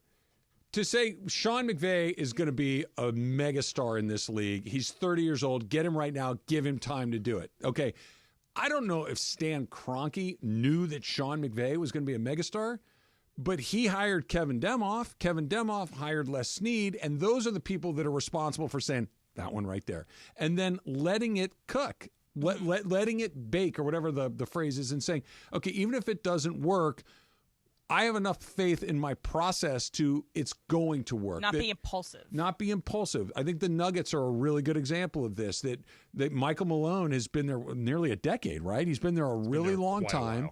And even when they were getting knocked out, and it was, well, Jamal Murray, we're still ascending. We're not quite as good as we're going to be. Or Jamal Murray is hurt. Run it back again. We'll nibble on the edges. We'll do this. But the basic core of it all, Jokic, Murray, and Michael Malone, let it bake. This is what the Dodgers, I think, are pretty good at. That they haven't punched the ticket in the way that these other teams have, but we've got our manager, we've got our methodology, and we're gonna trust that this will ultimately give us what we want. It's not, well, go left. Okay, left didn't work. Go right. Okay, back up. No, don't go back up. Straight, full speed ahead. That's the really scary part, when there doesn't seem to be a through line to these organizations. And Kroenke's teams have a very obvious through line. Even with that too, they a bunch of these teams have also gotten late round draft picks that were not supposed to be their crowning jewel, that end up being that crowning jewel, i.e., Jokic. Puka Nacua and Jokic and people like that. Like you trust that we're going to take care of those guys. We know talent when we see it, in terms of like, we're not going to F around with those kind of guys as well. I mean, to your point, when you're talking about Kroenke and the Nuggets and Jokic, it's been so long ago that it's easy to forget. There was a point where Jokic and Jusuf Nurkic were both on the Nuggets, and Nurkic had been like a mid-first round pick, I think right around the same time as Jokic. I don't remember if they were in the exact same draft class, but it was pretty clear quickly Jokic is the better of the two. He's got the higher upside, got the better potential, and Denver, rather than trying to prove that they were just as smart about Nurkic, they moved Nurkic. Like, they moved him to Portland. And look, Nurkic's been a good player. It's not that he's bad, but they recognized, this guy we took at like 40-something, he's better than our first rounder. Rather than try to justify the presence of Nurkic, let's just acknowledge the upside with the other guy and get someone for Nurkic that fits better for us. It's counterintuitive, I think, but being decisive can also align with being patient. That being decisive in the Nurkic-Jokic situation, him, not him. I know he's drafted higher. I don't care. He's better. We're going to make it. We're riding with him. And then being patient enough to let it play its way out. We'll use the Rams as an example. This patient, they drafted Jared Goff. They developed him, and then they were good. And Jared Goff did a good job for the Rams right up until I think Sean McVay and Les Snead and the powers that be there said, guys, we're really close. This is the spot that we're not good enough in. We need to get better right here.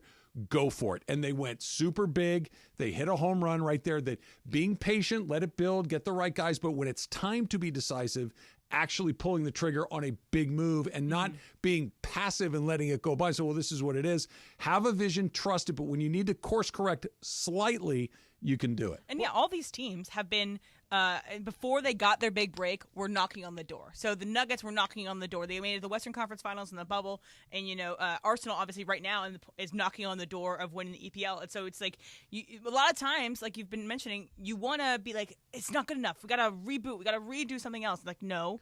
Here's this one thing. Why are you not good enough? Like, let's use the Lakers as the example, right? Like, why are the Lakers not good enough right now? It's not that they don't have star power. They do. Is it the coach? That seems to be the thing that they're turning over the most frequently. Is it the supporting cast? It's turned over a lot. Maybe not as often as the coach, but I mean, what is it? The general manager? What is it? One big mistake, Russell Westbrook, a couple of years ago, that was unnecessary as a risk. You knew bringing in Russ, even if this works out, everything has to work perfectly in order for Russ to fit in, and this takes us to the next level. It's either going to work incredibly well or it's going to be a disaster with a higher likelihood of disaster and no middle ground whatsoever. Like, that is the type of move that, even if it's not impulsive, like, even if you want to say that they thought it through to whatever degree they thought it through and landed on whatever, it doesn't reflect a vision. It reflects or a philosophy. Right. Exactly. Yeah. I mean, look, I could make the argument for bringing in Russ. Like, I can make an argument that I don't necessarily believe, but I don't think I'm just talking out of my hind parts. The philosophy seems to be is that didn't work, let's do something else. That's not a philosophy. That's a reaction.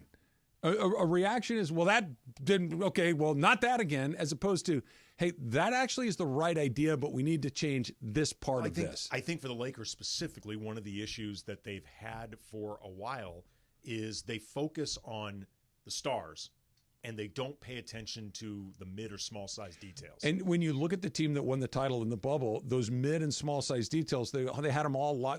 You had Rondo, you had Caruso, you had McGee, you had Dwight. And these guys that, Dwight's going to end up in the Hall of Fame, but he was at a different point in his career. If DeMarcus Cousins doesn't get hurt, I'm not 100% sure Dwight ends up back in the NBA, but I'm pretty positive not that season. Yeah. I don't think that season Dwight was going to be back in the league.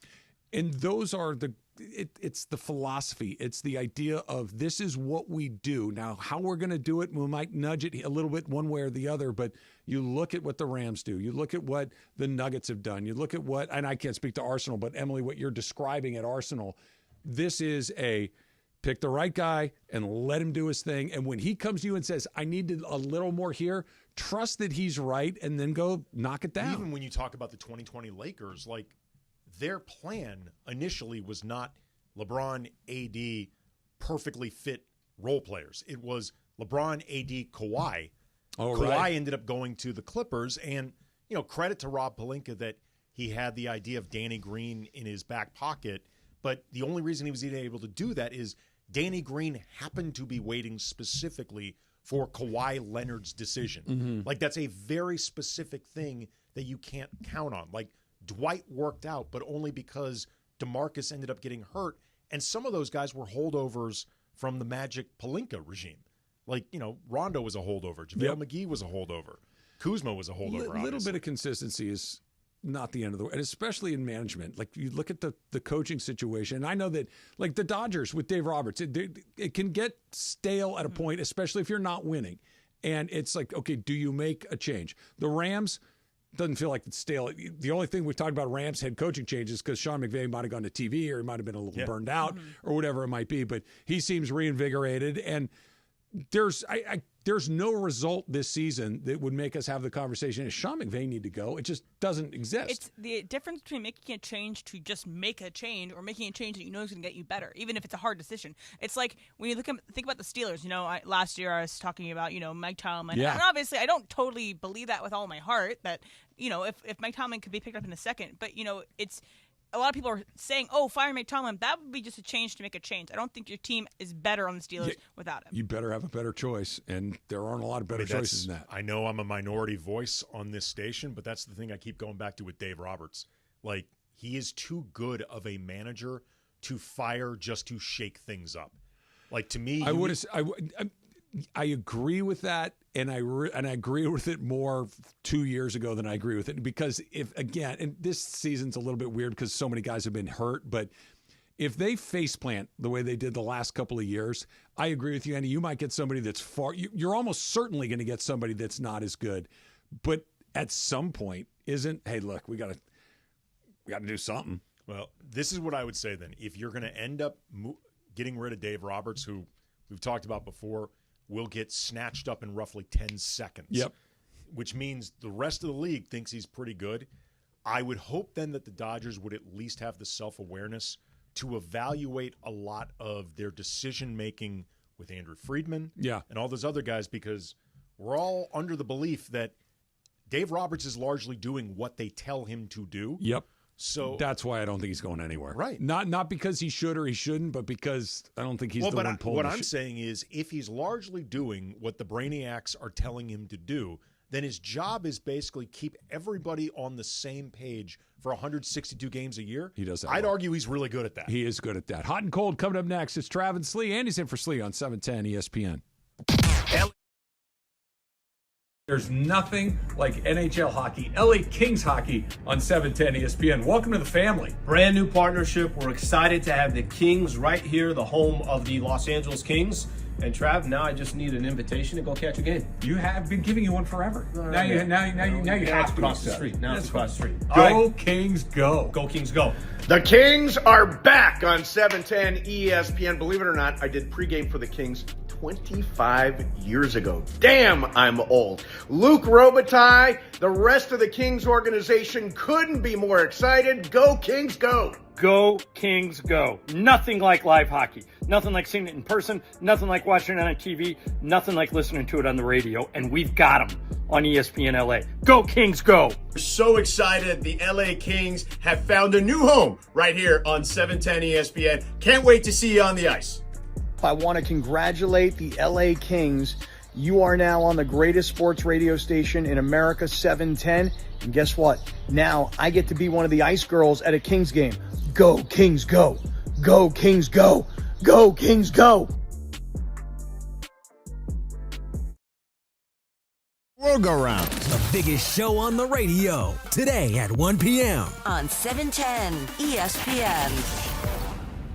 Prescriptions require an online consultation with a healthcare provider who will determine if appropriate. Restrictions apply. See website for details and important safety information. Subscription required. Price varies based on product and subscription plan. Hey guys, did you know there's a generic form of Viagra that works just the same but is 95% cheaper? And you can get it online at hims.com/joy. Through Hims, you'll get a free medical consultation to determine the ED medication that's best for you. Discreet shipping if prescribed, a 100% online process, and a range of treatment options, including trusted generic alternatives to the name brands, at up to 95% off. ED is personal, and at Hims, so is treating it. Just go to hims.com/joy and get connected to a licensed medical provider online for free, with zero copay, no expensive appointments, and no awkward face-to-face conversations. To start your free online visit, you need to go to this exclusive address, hims.com/joy. That's hims.com/joy for your free online visit. hims.com/joy. And it is Travis and Sliwa. As you know, we've welcomed the new partner here at 710 ESPN, Next Gen. Next Gen, the official AC, heat, and plumbing company of SoCal sports fans. You're as cold as ice. Call 833-3-NEXT-GEN, NEXGEN, or visit nextgenairandplumbing.com. Time for our feature we do 3 days a week at 12:30 p.m. Who's hot? Who's cold? Thanks to Next Gen. Boy, time for Who's Hot, Who's Cold. Take it away, Producer M. All right. So, Aloha. Hi. We've been doing a lot of Olympics talks, but I want to take us back to NFL training camp. So the Chiefs, the Kansas City Sports Network put out this video. The Chiefs are known for kind of trying to be the most creative team out there. Andy Reid loves to be as creative as possible. So just because they try to Just because they tried in training camp doesn't mean they're going to actually do it in a game. But this is something that they were trying out. They were trying out a quadruple pass. So here is the sequence of events that happen. So Patrick Mahomes receives the ball. So Patrick Mahomes throws it to Kadarius Toney.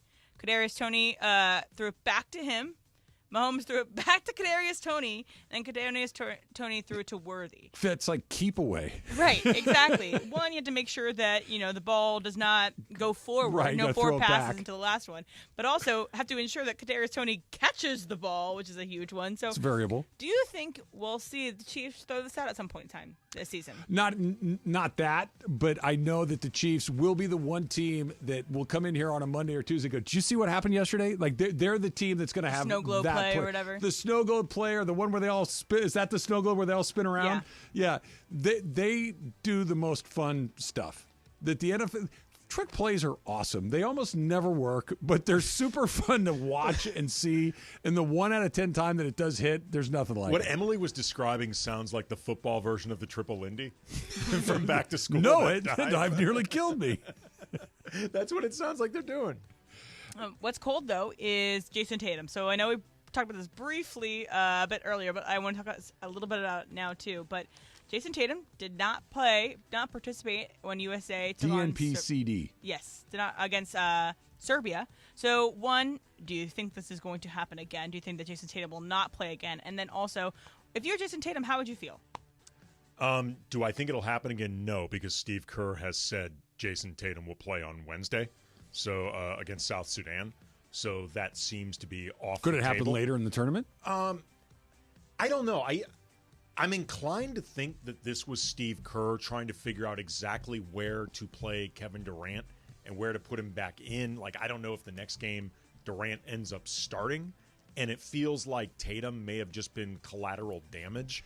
Like, he described it, Steve Kerr afterwards, saying, like, it's my fault he didn't get in, which makes it sound like, unlike Tyrese Halliburton, who has become the odd man out, like he's not really playing anymore, it sounds like Steve Kerr did not enter the game not planning to play Tatum. That's just kind of how it shook out. So Halliburton obviously is a very, very good player, but I kind of understand why he's the odd man out. The Tatum one is the weird one because he's of a much higher status in the league than Halliburton is. I get it that you're trying to reintroduce Kevin Durant into your rotation. You're trying to make sure that you win the game. You're trying to do this, that, and the other thing. Couldn't find 5-8 minutes for Jason Tatum. Like that seems genuinely weird to me. This is actually something we talked about on today's Locked On Lakers. Available 5 days a week anywhere you get your podcast. Let's say I'm the Monday sort of through guy Friday. that likes to look at my podcasts. There is a YouTube component as well. It's good to know. But Brian How raised much? this point. It's free. We don't charge anybody. It is never behind any type of paywall whatsoever. But these teams can actually be tougher to coach than sometimes people realize. Like, yeah, it seems like roll the ball out because it's 12 elite players, but the ego massaging that goes on, like trying to figure out where to play guys, like it seems like Joel Embiid got a promise that he'd start on this team. It's certainly not based on performance. No, I mean, like, Anthony Davis isn't just outplaying Embiid. They're often going down early, and Anthony Davis is part of this second unit that bails them out, which makes you wonder, why are you not just starting Anthony Davis with LeBron, a tandem that you know works really well? These are the things that Kerr has to deal with. So put yourself in the shoes of Jason Tatum, of Tyrese Halliburton. You are a very, very good player in the NBA. You are one of the top players in the NBA. You are making all-star teams. You're making all NBA teams. So let's just say you do not get either 0 minutes or very, very little minutes throughout the tournament. But you are on the team, and you guys get the gold medal. Would you be happy to accept this gold medal? 100%.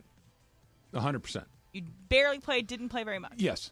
But there's 12 people on the team. But you're one of those super hyper-competitive guys. I totally, and maybe it's a little easier if you're a player, and I don't know Tyrese Halliburton's personality but just from a distance observing this, like I think you could, if you're Halliburton, it's not quite my time yet. We're getting close, but it's not. Tatum just won the title. Well, here's where it may help Tatum a bit. He's already won a gold. He was part of the 2020 team in the Tokyo Games. Mm-hmm. So he at least knows I am at this level. I've done it.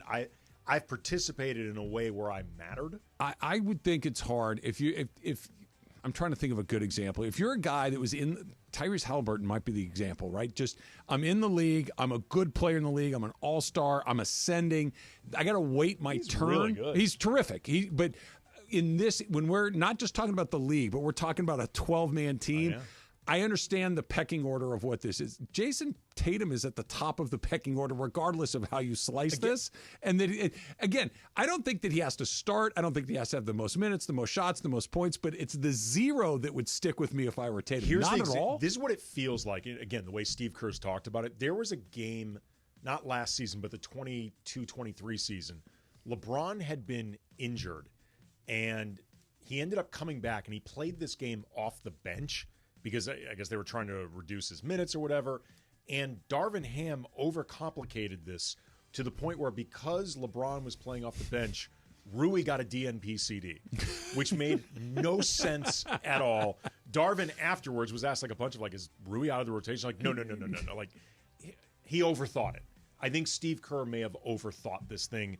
I would be very surprised if this turns into a thing with Tatum. Well, you wonder if the other guys on the team give him a hard time about it. I bet they do. Dude, you do, right? That's how you know you're one of the guys. If nobody says anything about it, it's like, this is weird. But if you're like, not a minute, bro, you couldn't even get in the game? Like, again, Kerr has already gotten ahead of this, saying he's going to play on Wednesday. Who's Hot and Who's Cold is brought to you by NextGen, the official AC Heat and Plumbing Company of SoCal sports fans. Call 833-3-NEXTGen. That's 833-3-NEXGEN, or visit nextgenaaronplumbing.com.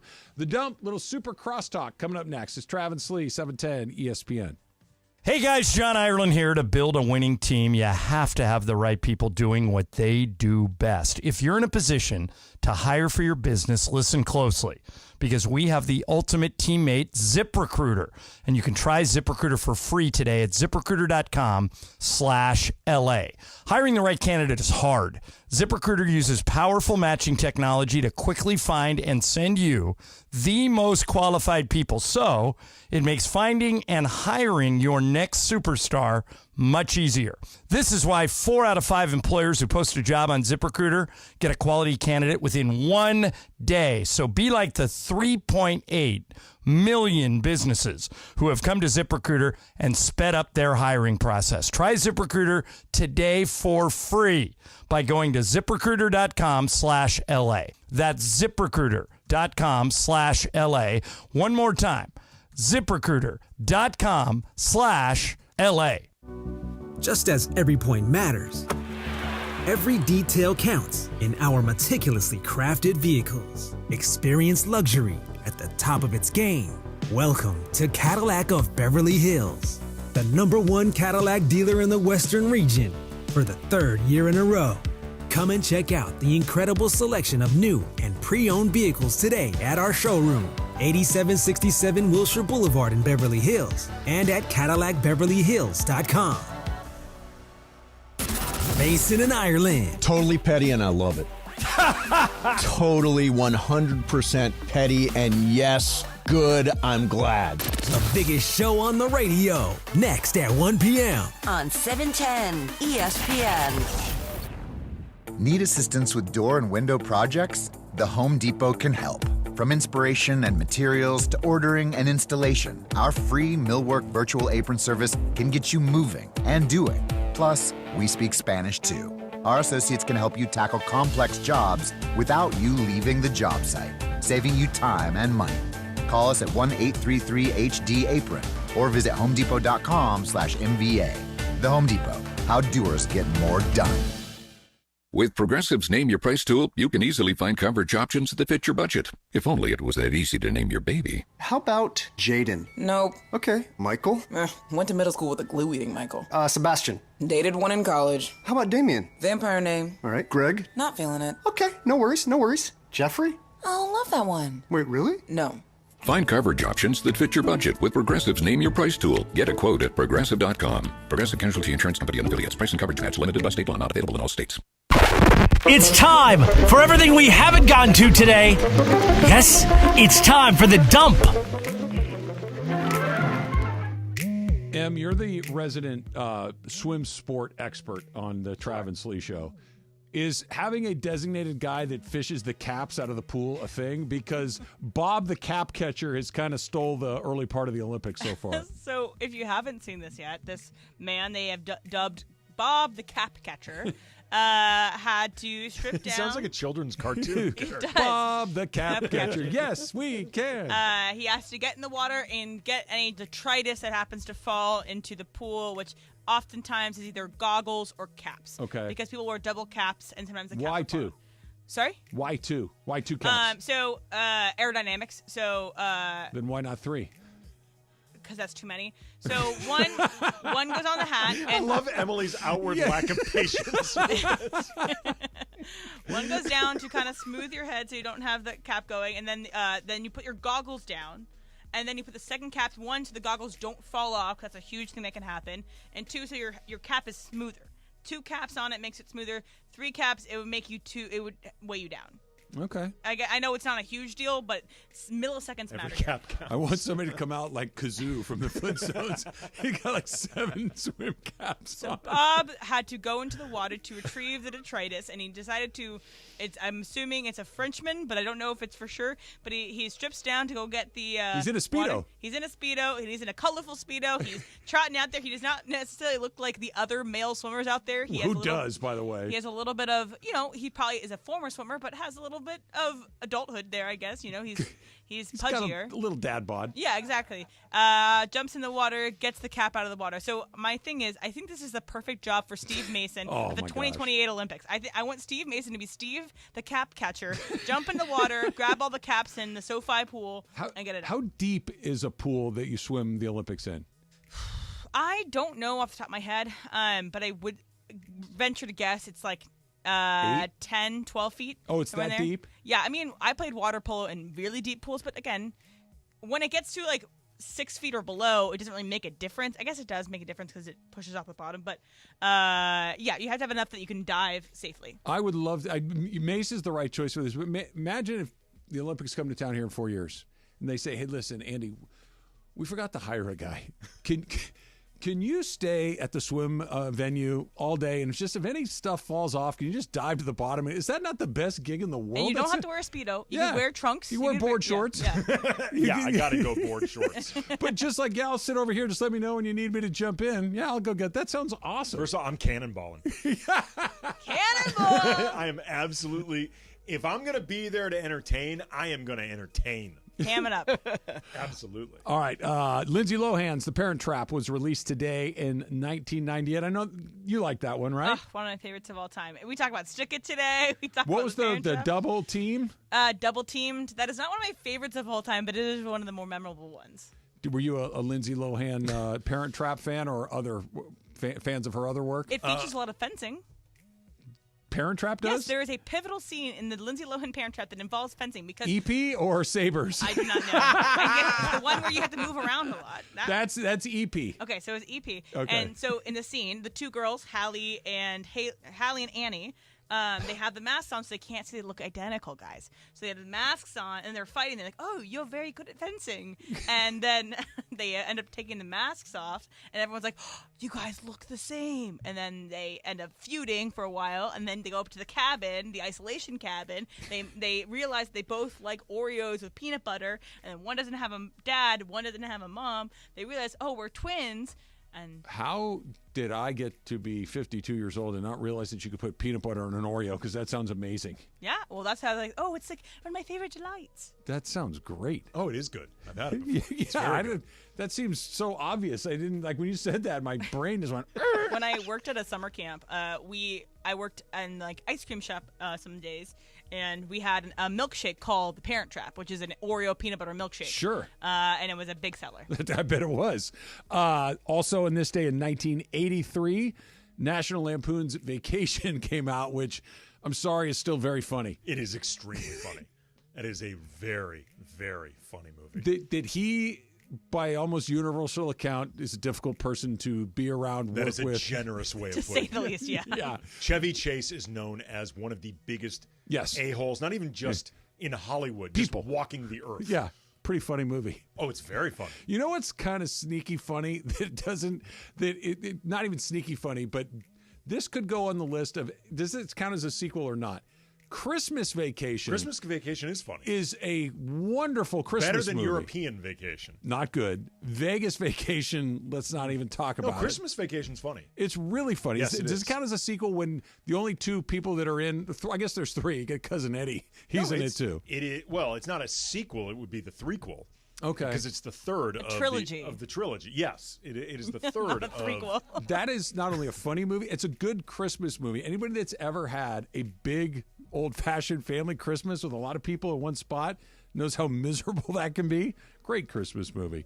Carl Lewis wins an unprecedented fourth consecutive Olympic medal in the men's long jump. This is in 1996.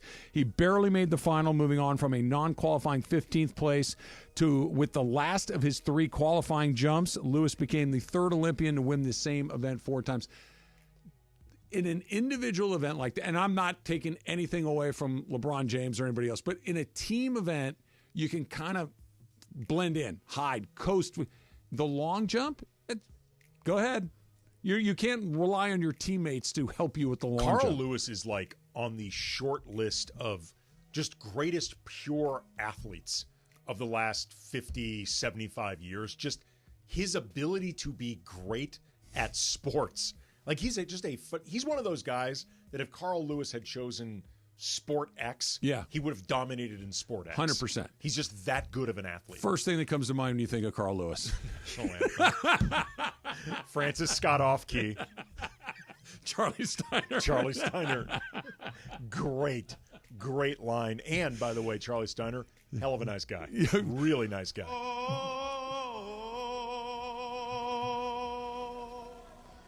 Oh, say, can you see?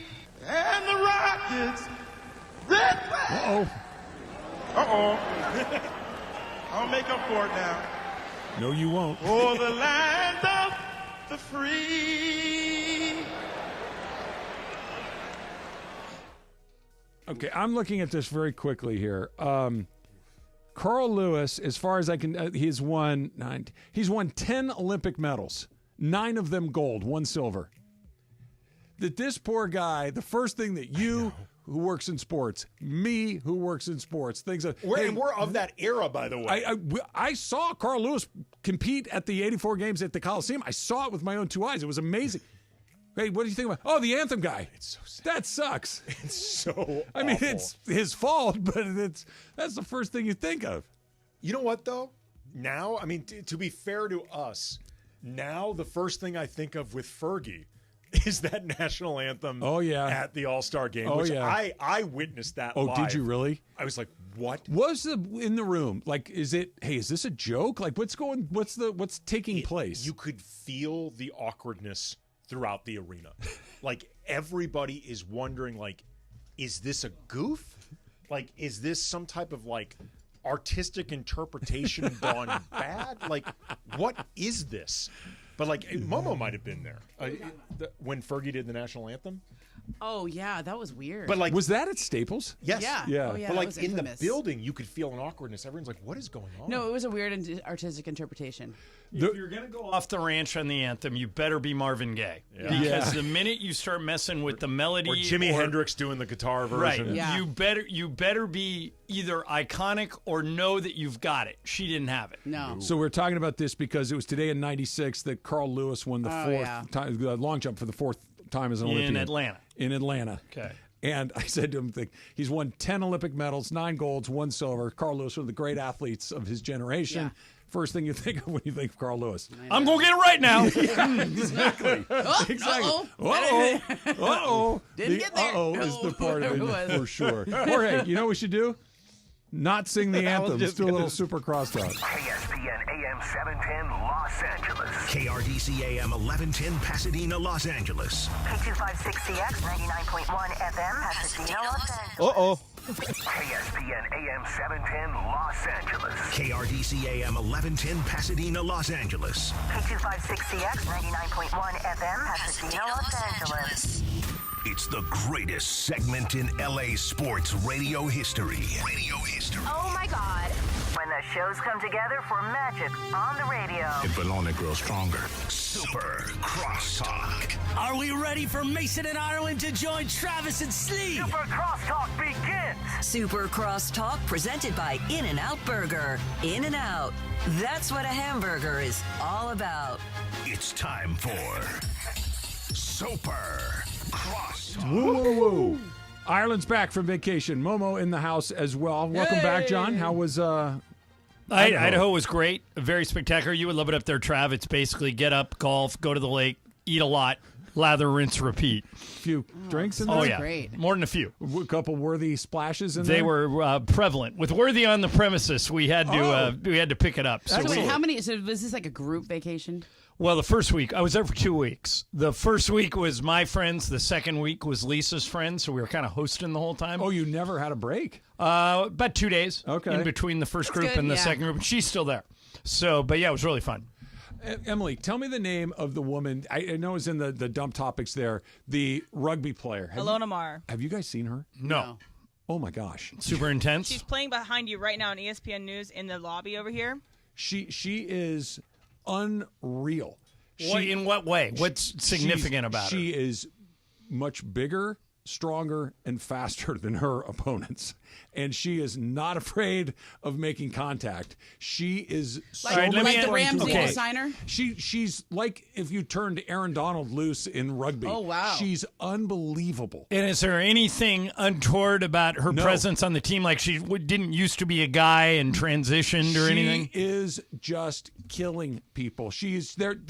You watch people making business decisions in front of her the entire match. Like, Right. People are just like getting they don't the want a hell piece out of her. her way. Yeah, good. 5'10", 200. She has 1 million followers on Twitter or on TikTok. Wow. She's on amazing. TikTok. If you get a chance, Are you guys like me? I'm watching way more of the Olympics than I thought I would. Yeah. Isn't that true every time? It No, it wasn't in Tokyo because those were the COVID Olympics. Weird, that was a weird one. And I, for whatever reason, didn't get into them.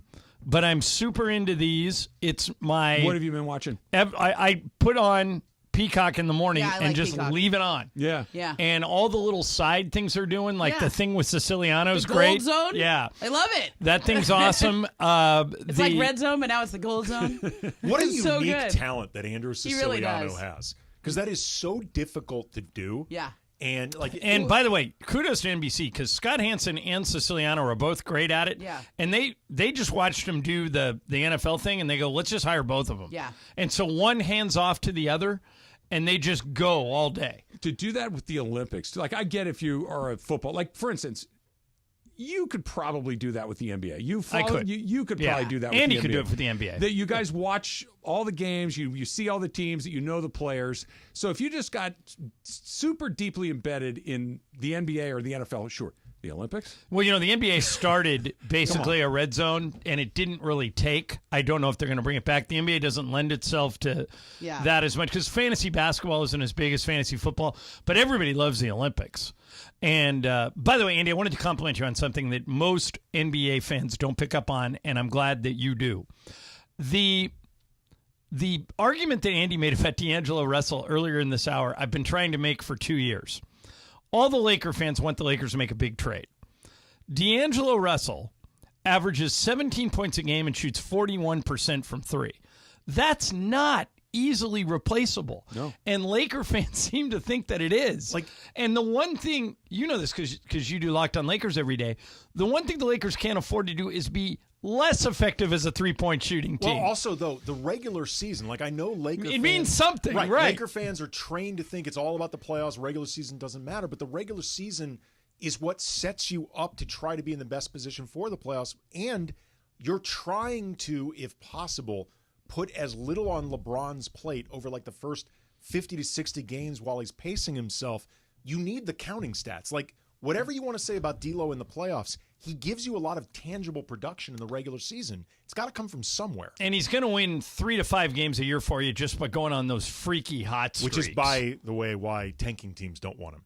Right. He will win you a few games. Yeah, he'll go off for 40 when you least expect it. Like you were saying, John, that Laker fans, let's make a deal.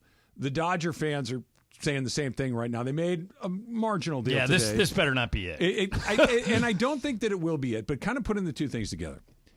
Sometimes the deal that you want to make isn't available, right? I'm sure that the Lakers would like to have a D'Angelo Russell deal that makes them a lot better, but to just do the deal to do the deal so you can say you did the deal is how you how Jordan Alvarez ends up on the Astros. Right. Yeah. But Jordan Alvarez, quite frankly, I think is the example of why you do the deal, because the fact that we know Jordan Alvarez and we know Pedro Martinez, it doesn't happen a lot. It does happen, but it happens once every 12 or 15 years. Right. It's not like most of those guys that go out, you never hear their the names most again. interesting thing to me, and we're going to get into this on our show, is what do you do with Gavin Lux? Get rid of him. That's what. Okay. That's interesting that's what you say. Look at him over the last month. He's been hot. He has been indescribable. He's probably been the best player on the Dodgers. Now, granted. Well, outside of Shohei. Well, but Shohei has missed games. Yeah, okay. Freddie's out. Mookie's out. Muncie's out. Some of it is by default. But Lux is playing great. If you trade him and you don't get a significant impact player in return, he has the look of he's going to come back and burn you. Because it's funny you said. I feel the exact opposite. Really? Yeah, I think he's hot right now. Baseball players have moments where they get hot. It'll last a week. It'll last 2. Sometimes it lasts a month. How long have we been waiting for Gavin Lux to arrive? Bingo. But how do you know that he's not arriving? Because he's been in the league for 3 years and it's never happened. That's how. But couldn't I argue it's happening now? It's a month, John. I just don't. He does But not it's have that this look. month. I get it, and that's why I think it's such a weird spot for them to be in. We were talking about it on our show last week. Don't get fooled that Chris Taylor had kind of sort of turned a corner, right? Gavin Lux was getting hot. Those guys are what they are. I would, if somebody wanted to give you something of value for Gavin Lux, I would hand I'd have him traded the pen. Lux a couple of years ago. Yeah, I would have too. I don't think his value is ever. But now I worry that he could get hot and come back and hurt you. But I used to say this about Jock Peterson too. And although Jock's had some good years since the Dodgers cut bait on him, I don't think they regret it. I don't think he's set the league on fire. He's been a good player. He hasn't been a great player. He's on a different team every year. Yeah, too. Right. Yeah, those guys you can live without. The Alvarezes, the Martinezes. There's probably one or two others. O'Neal Cruz for the Pirates is a Dodger player at one I point. didn't know that. Oh yeah, like they've had some guys that have gone other right. But how many other the deal for Trey Turner and Max Scherzer, Josiah Gray and Kyber Ruiz? Yeah, whatever. You missing those guys? No. And everybody said you can't give up on those guys. Really? That's what they say about you every can't? guy. Yeah. We were talking about this earlier, 15 years ago or whatever, when Edwin Jackson first began his career with the Dodgers for a while. I cannot believe you just mentioned Edwin Jackson. I ran into him in Idaho. Really? You're kidding. I was playing golf with Karros, and Karros goes, "That's Edwin Jackson," and he goes over and talks to him. Hey, how's it going? Hey, good. So, your friend But group includes Eric Karros and James Worthy? Yeah, they were both in Idaho. Okay. Yeah, we had a lot of fun. Okay, so listen to this. Listen to my flight home. Who's the wild card in the group? Okay. By the way, the Mariners just traded for Justin Turner. Oh, I would have loved to get him back, and we need a third baseman. You need a lot of things on the Dodgers. You need a bat off the bench. Yeah, this baseman. feels weird. The Dodgers are starting to sound a lot like You the think Lakers. you They're not think getting it's- anything done, you know? Or are they moving in silence and they're going to pull something big? Well, we'll know. But by the way, 26 Juan hours. Soto. No. No, not going to happen. I hope so. Wait, the Mariners are moving, man. They got a Rosarina and Turner. Yeah. That's the stuff the Dodgers used to do. You started to say something about Idaho. Okay, so my flight home last night. All right, so I had probably 7 to 8 Manhattan Beach friends on this flight. Some of who were staying with me. So we all kind of come in. There's only 2 direct flights from Spokane to LAX. So we get to the airport, and this was so surreal. So all my friends, and we're spread out all over the plane, and I look up, and there's Cedric the Entertainer, and he gets on the plane. Then there's Joel Klatt, and he gets on the plane. Wow. Then here's the big one. Miley Cyrus No kidding. gets on the plane. You know Chris Rohn from the Dodgers? Yeah. She gets on the plane. So I'm like, what is going on with this flight? If this flight goes down, it's going to be like a who's who of who went down. And apparently, Make a movie called La Bamba too. right, whoever was in that Pacific Northwest over the last 2 weeks all ended up on the same Is flight that like the last night. sweet spot in Idaho? Like that last weekend in maybe, July? I guess. But I couldn't. why And does by the way, everyone go to Idaho? Miley Cyrus, when she got off the plane, she had this thing where she didn't have to go through the regular terminal. Security took her. They took her down to the tarmac. yeah, that's the thing. And they whisked her to the private airport. So she must have flown in private and left her car there. No, there's a service you can get at Somebody LAX, told me that. yeah. It's like a and VIP apparently it costs a lot of money, but rich people use it all the time. So you don't have to walk through the airport? Correct. That's what you're avoiding? If you land, let's get a price on that, Momo. No, but it's expensive. It's like $20,000. But then for the whole, you never have to go through like Ever. regular baggage claim, regular stuff. They took her, like immediately there were two agents waiting. It was her and her bodyguard. They took her downstairs, put her on like a golf cart, and drove her to the private airport. So as the voice of the Lakers, are you thinking, okay, these are my people? Or are you like, wow, look at all these folks? Trav, there were 6 rows of first class. I was in row 7. I refused to You step did not up. go to the tarmac when the plane I landed? did not. No, I went home with my friends. You got a price? Yeah. Momo? There's a Vanity Fair article on it I'm about to read. Inside the private celebrity-friendly terminal at LAX, they serve organic seaweed snacks. The paparazzi. I was offered no organic seaweed snacks. And the TSA employees even smile at you. I'm just looking for a price. Hold on. I have to Andy, have you ever had the pleasure? There's another way to do it? Private is the operative word. The $22 million facility is located on the far side of the airport, away from public terminals and paparazzi. There are 13 suites with bathrooms, drinks, food, televisions, and a staff of 8 servants, attendants. Yeah. Okay. The average, it says it is passengers complete security screening, clear customs in the terminal before being driven head of state style across the runway to a plane in a BMW 7 Series sedan. I didn't see that. Supposedly just 70 steps from terminal to plane. The average Joe hoofs more than 2,000 steps. So I'm confused as to what this is. Do you go from this is So a way to let's get say on your you don't own want to private fly. plane? You don't. She flew commercial with you, right? You don't have access to a private plane. Okay. This takes all of the public airport hassle out. So in other words, she goes to this private terminal with the seaweed snacks. They check her in. They security screen her. They put her on a cart, or apparently in a BMW, and drive her on the tarmac. Membership is $7,500 a year, and members pay an additional $2,700 for domestic flights, $3,000 for international flights for somebody per like use. Miley Cyrus. Right. Price. Oh, this is a 2017 article, so it's probably more than that But now. if you would have told me it was 75,000, I would have believed you. Yeah, but it's the first time. It's the first time I've seen it in action.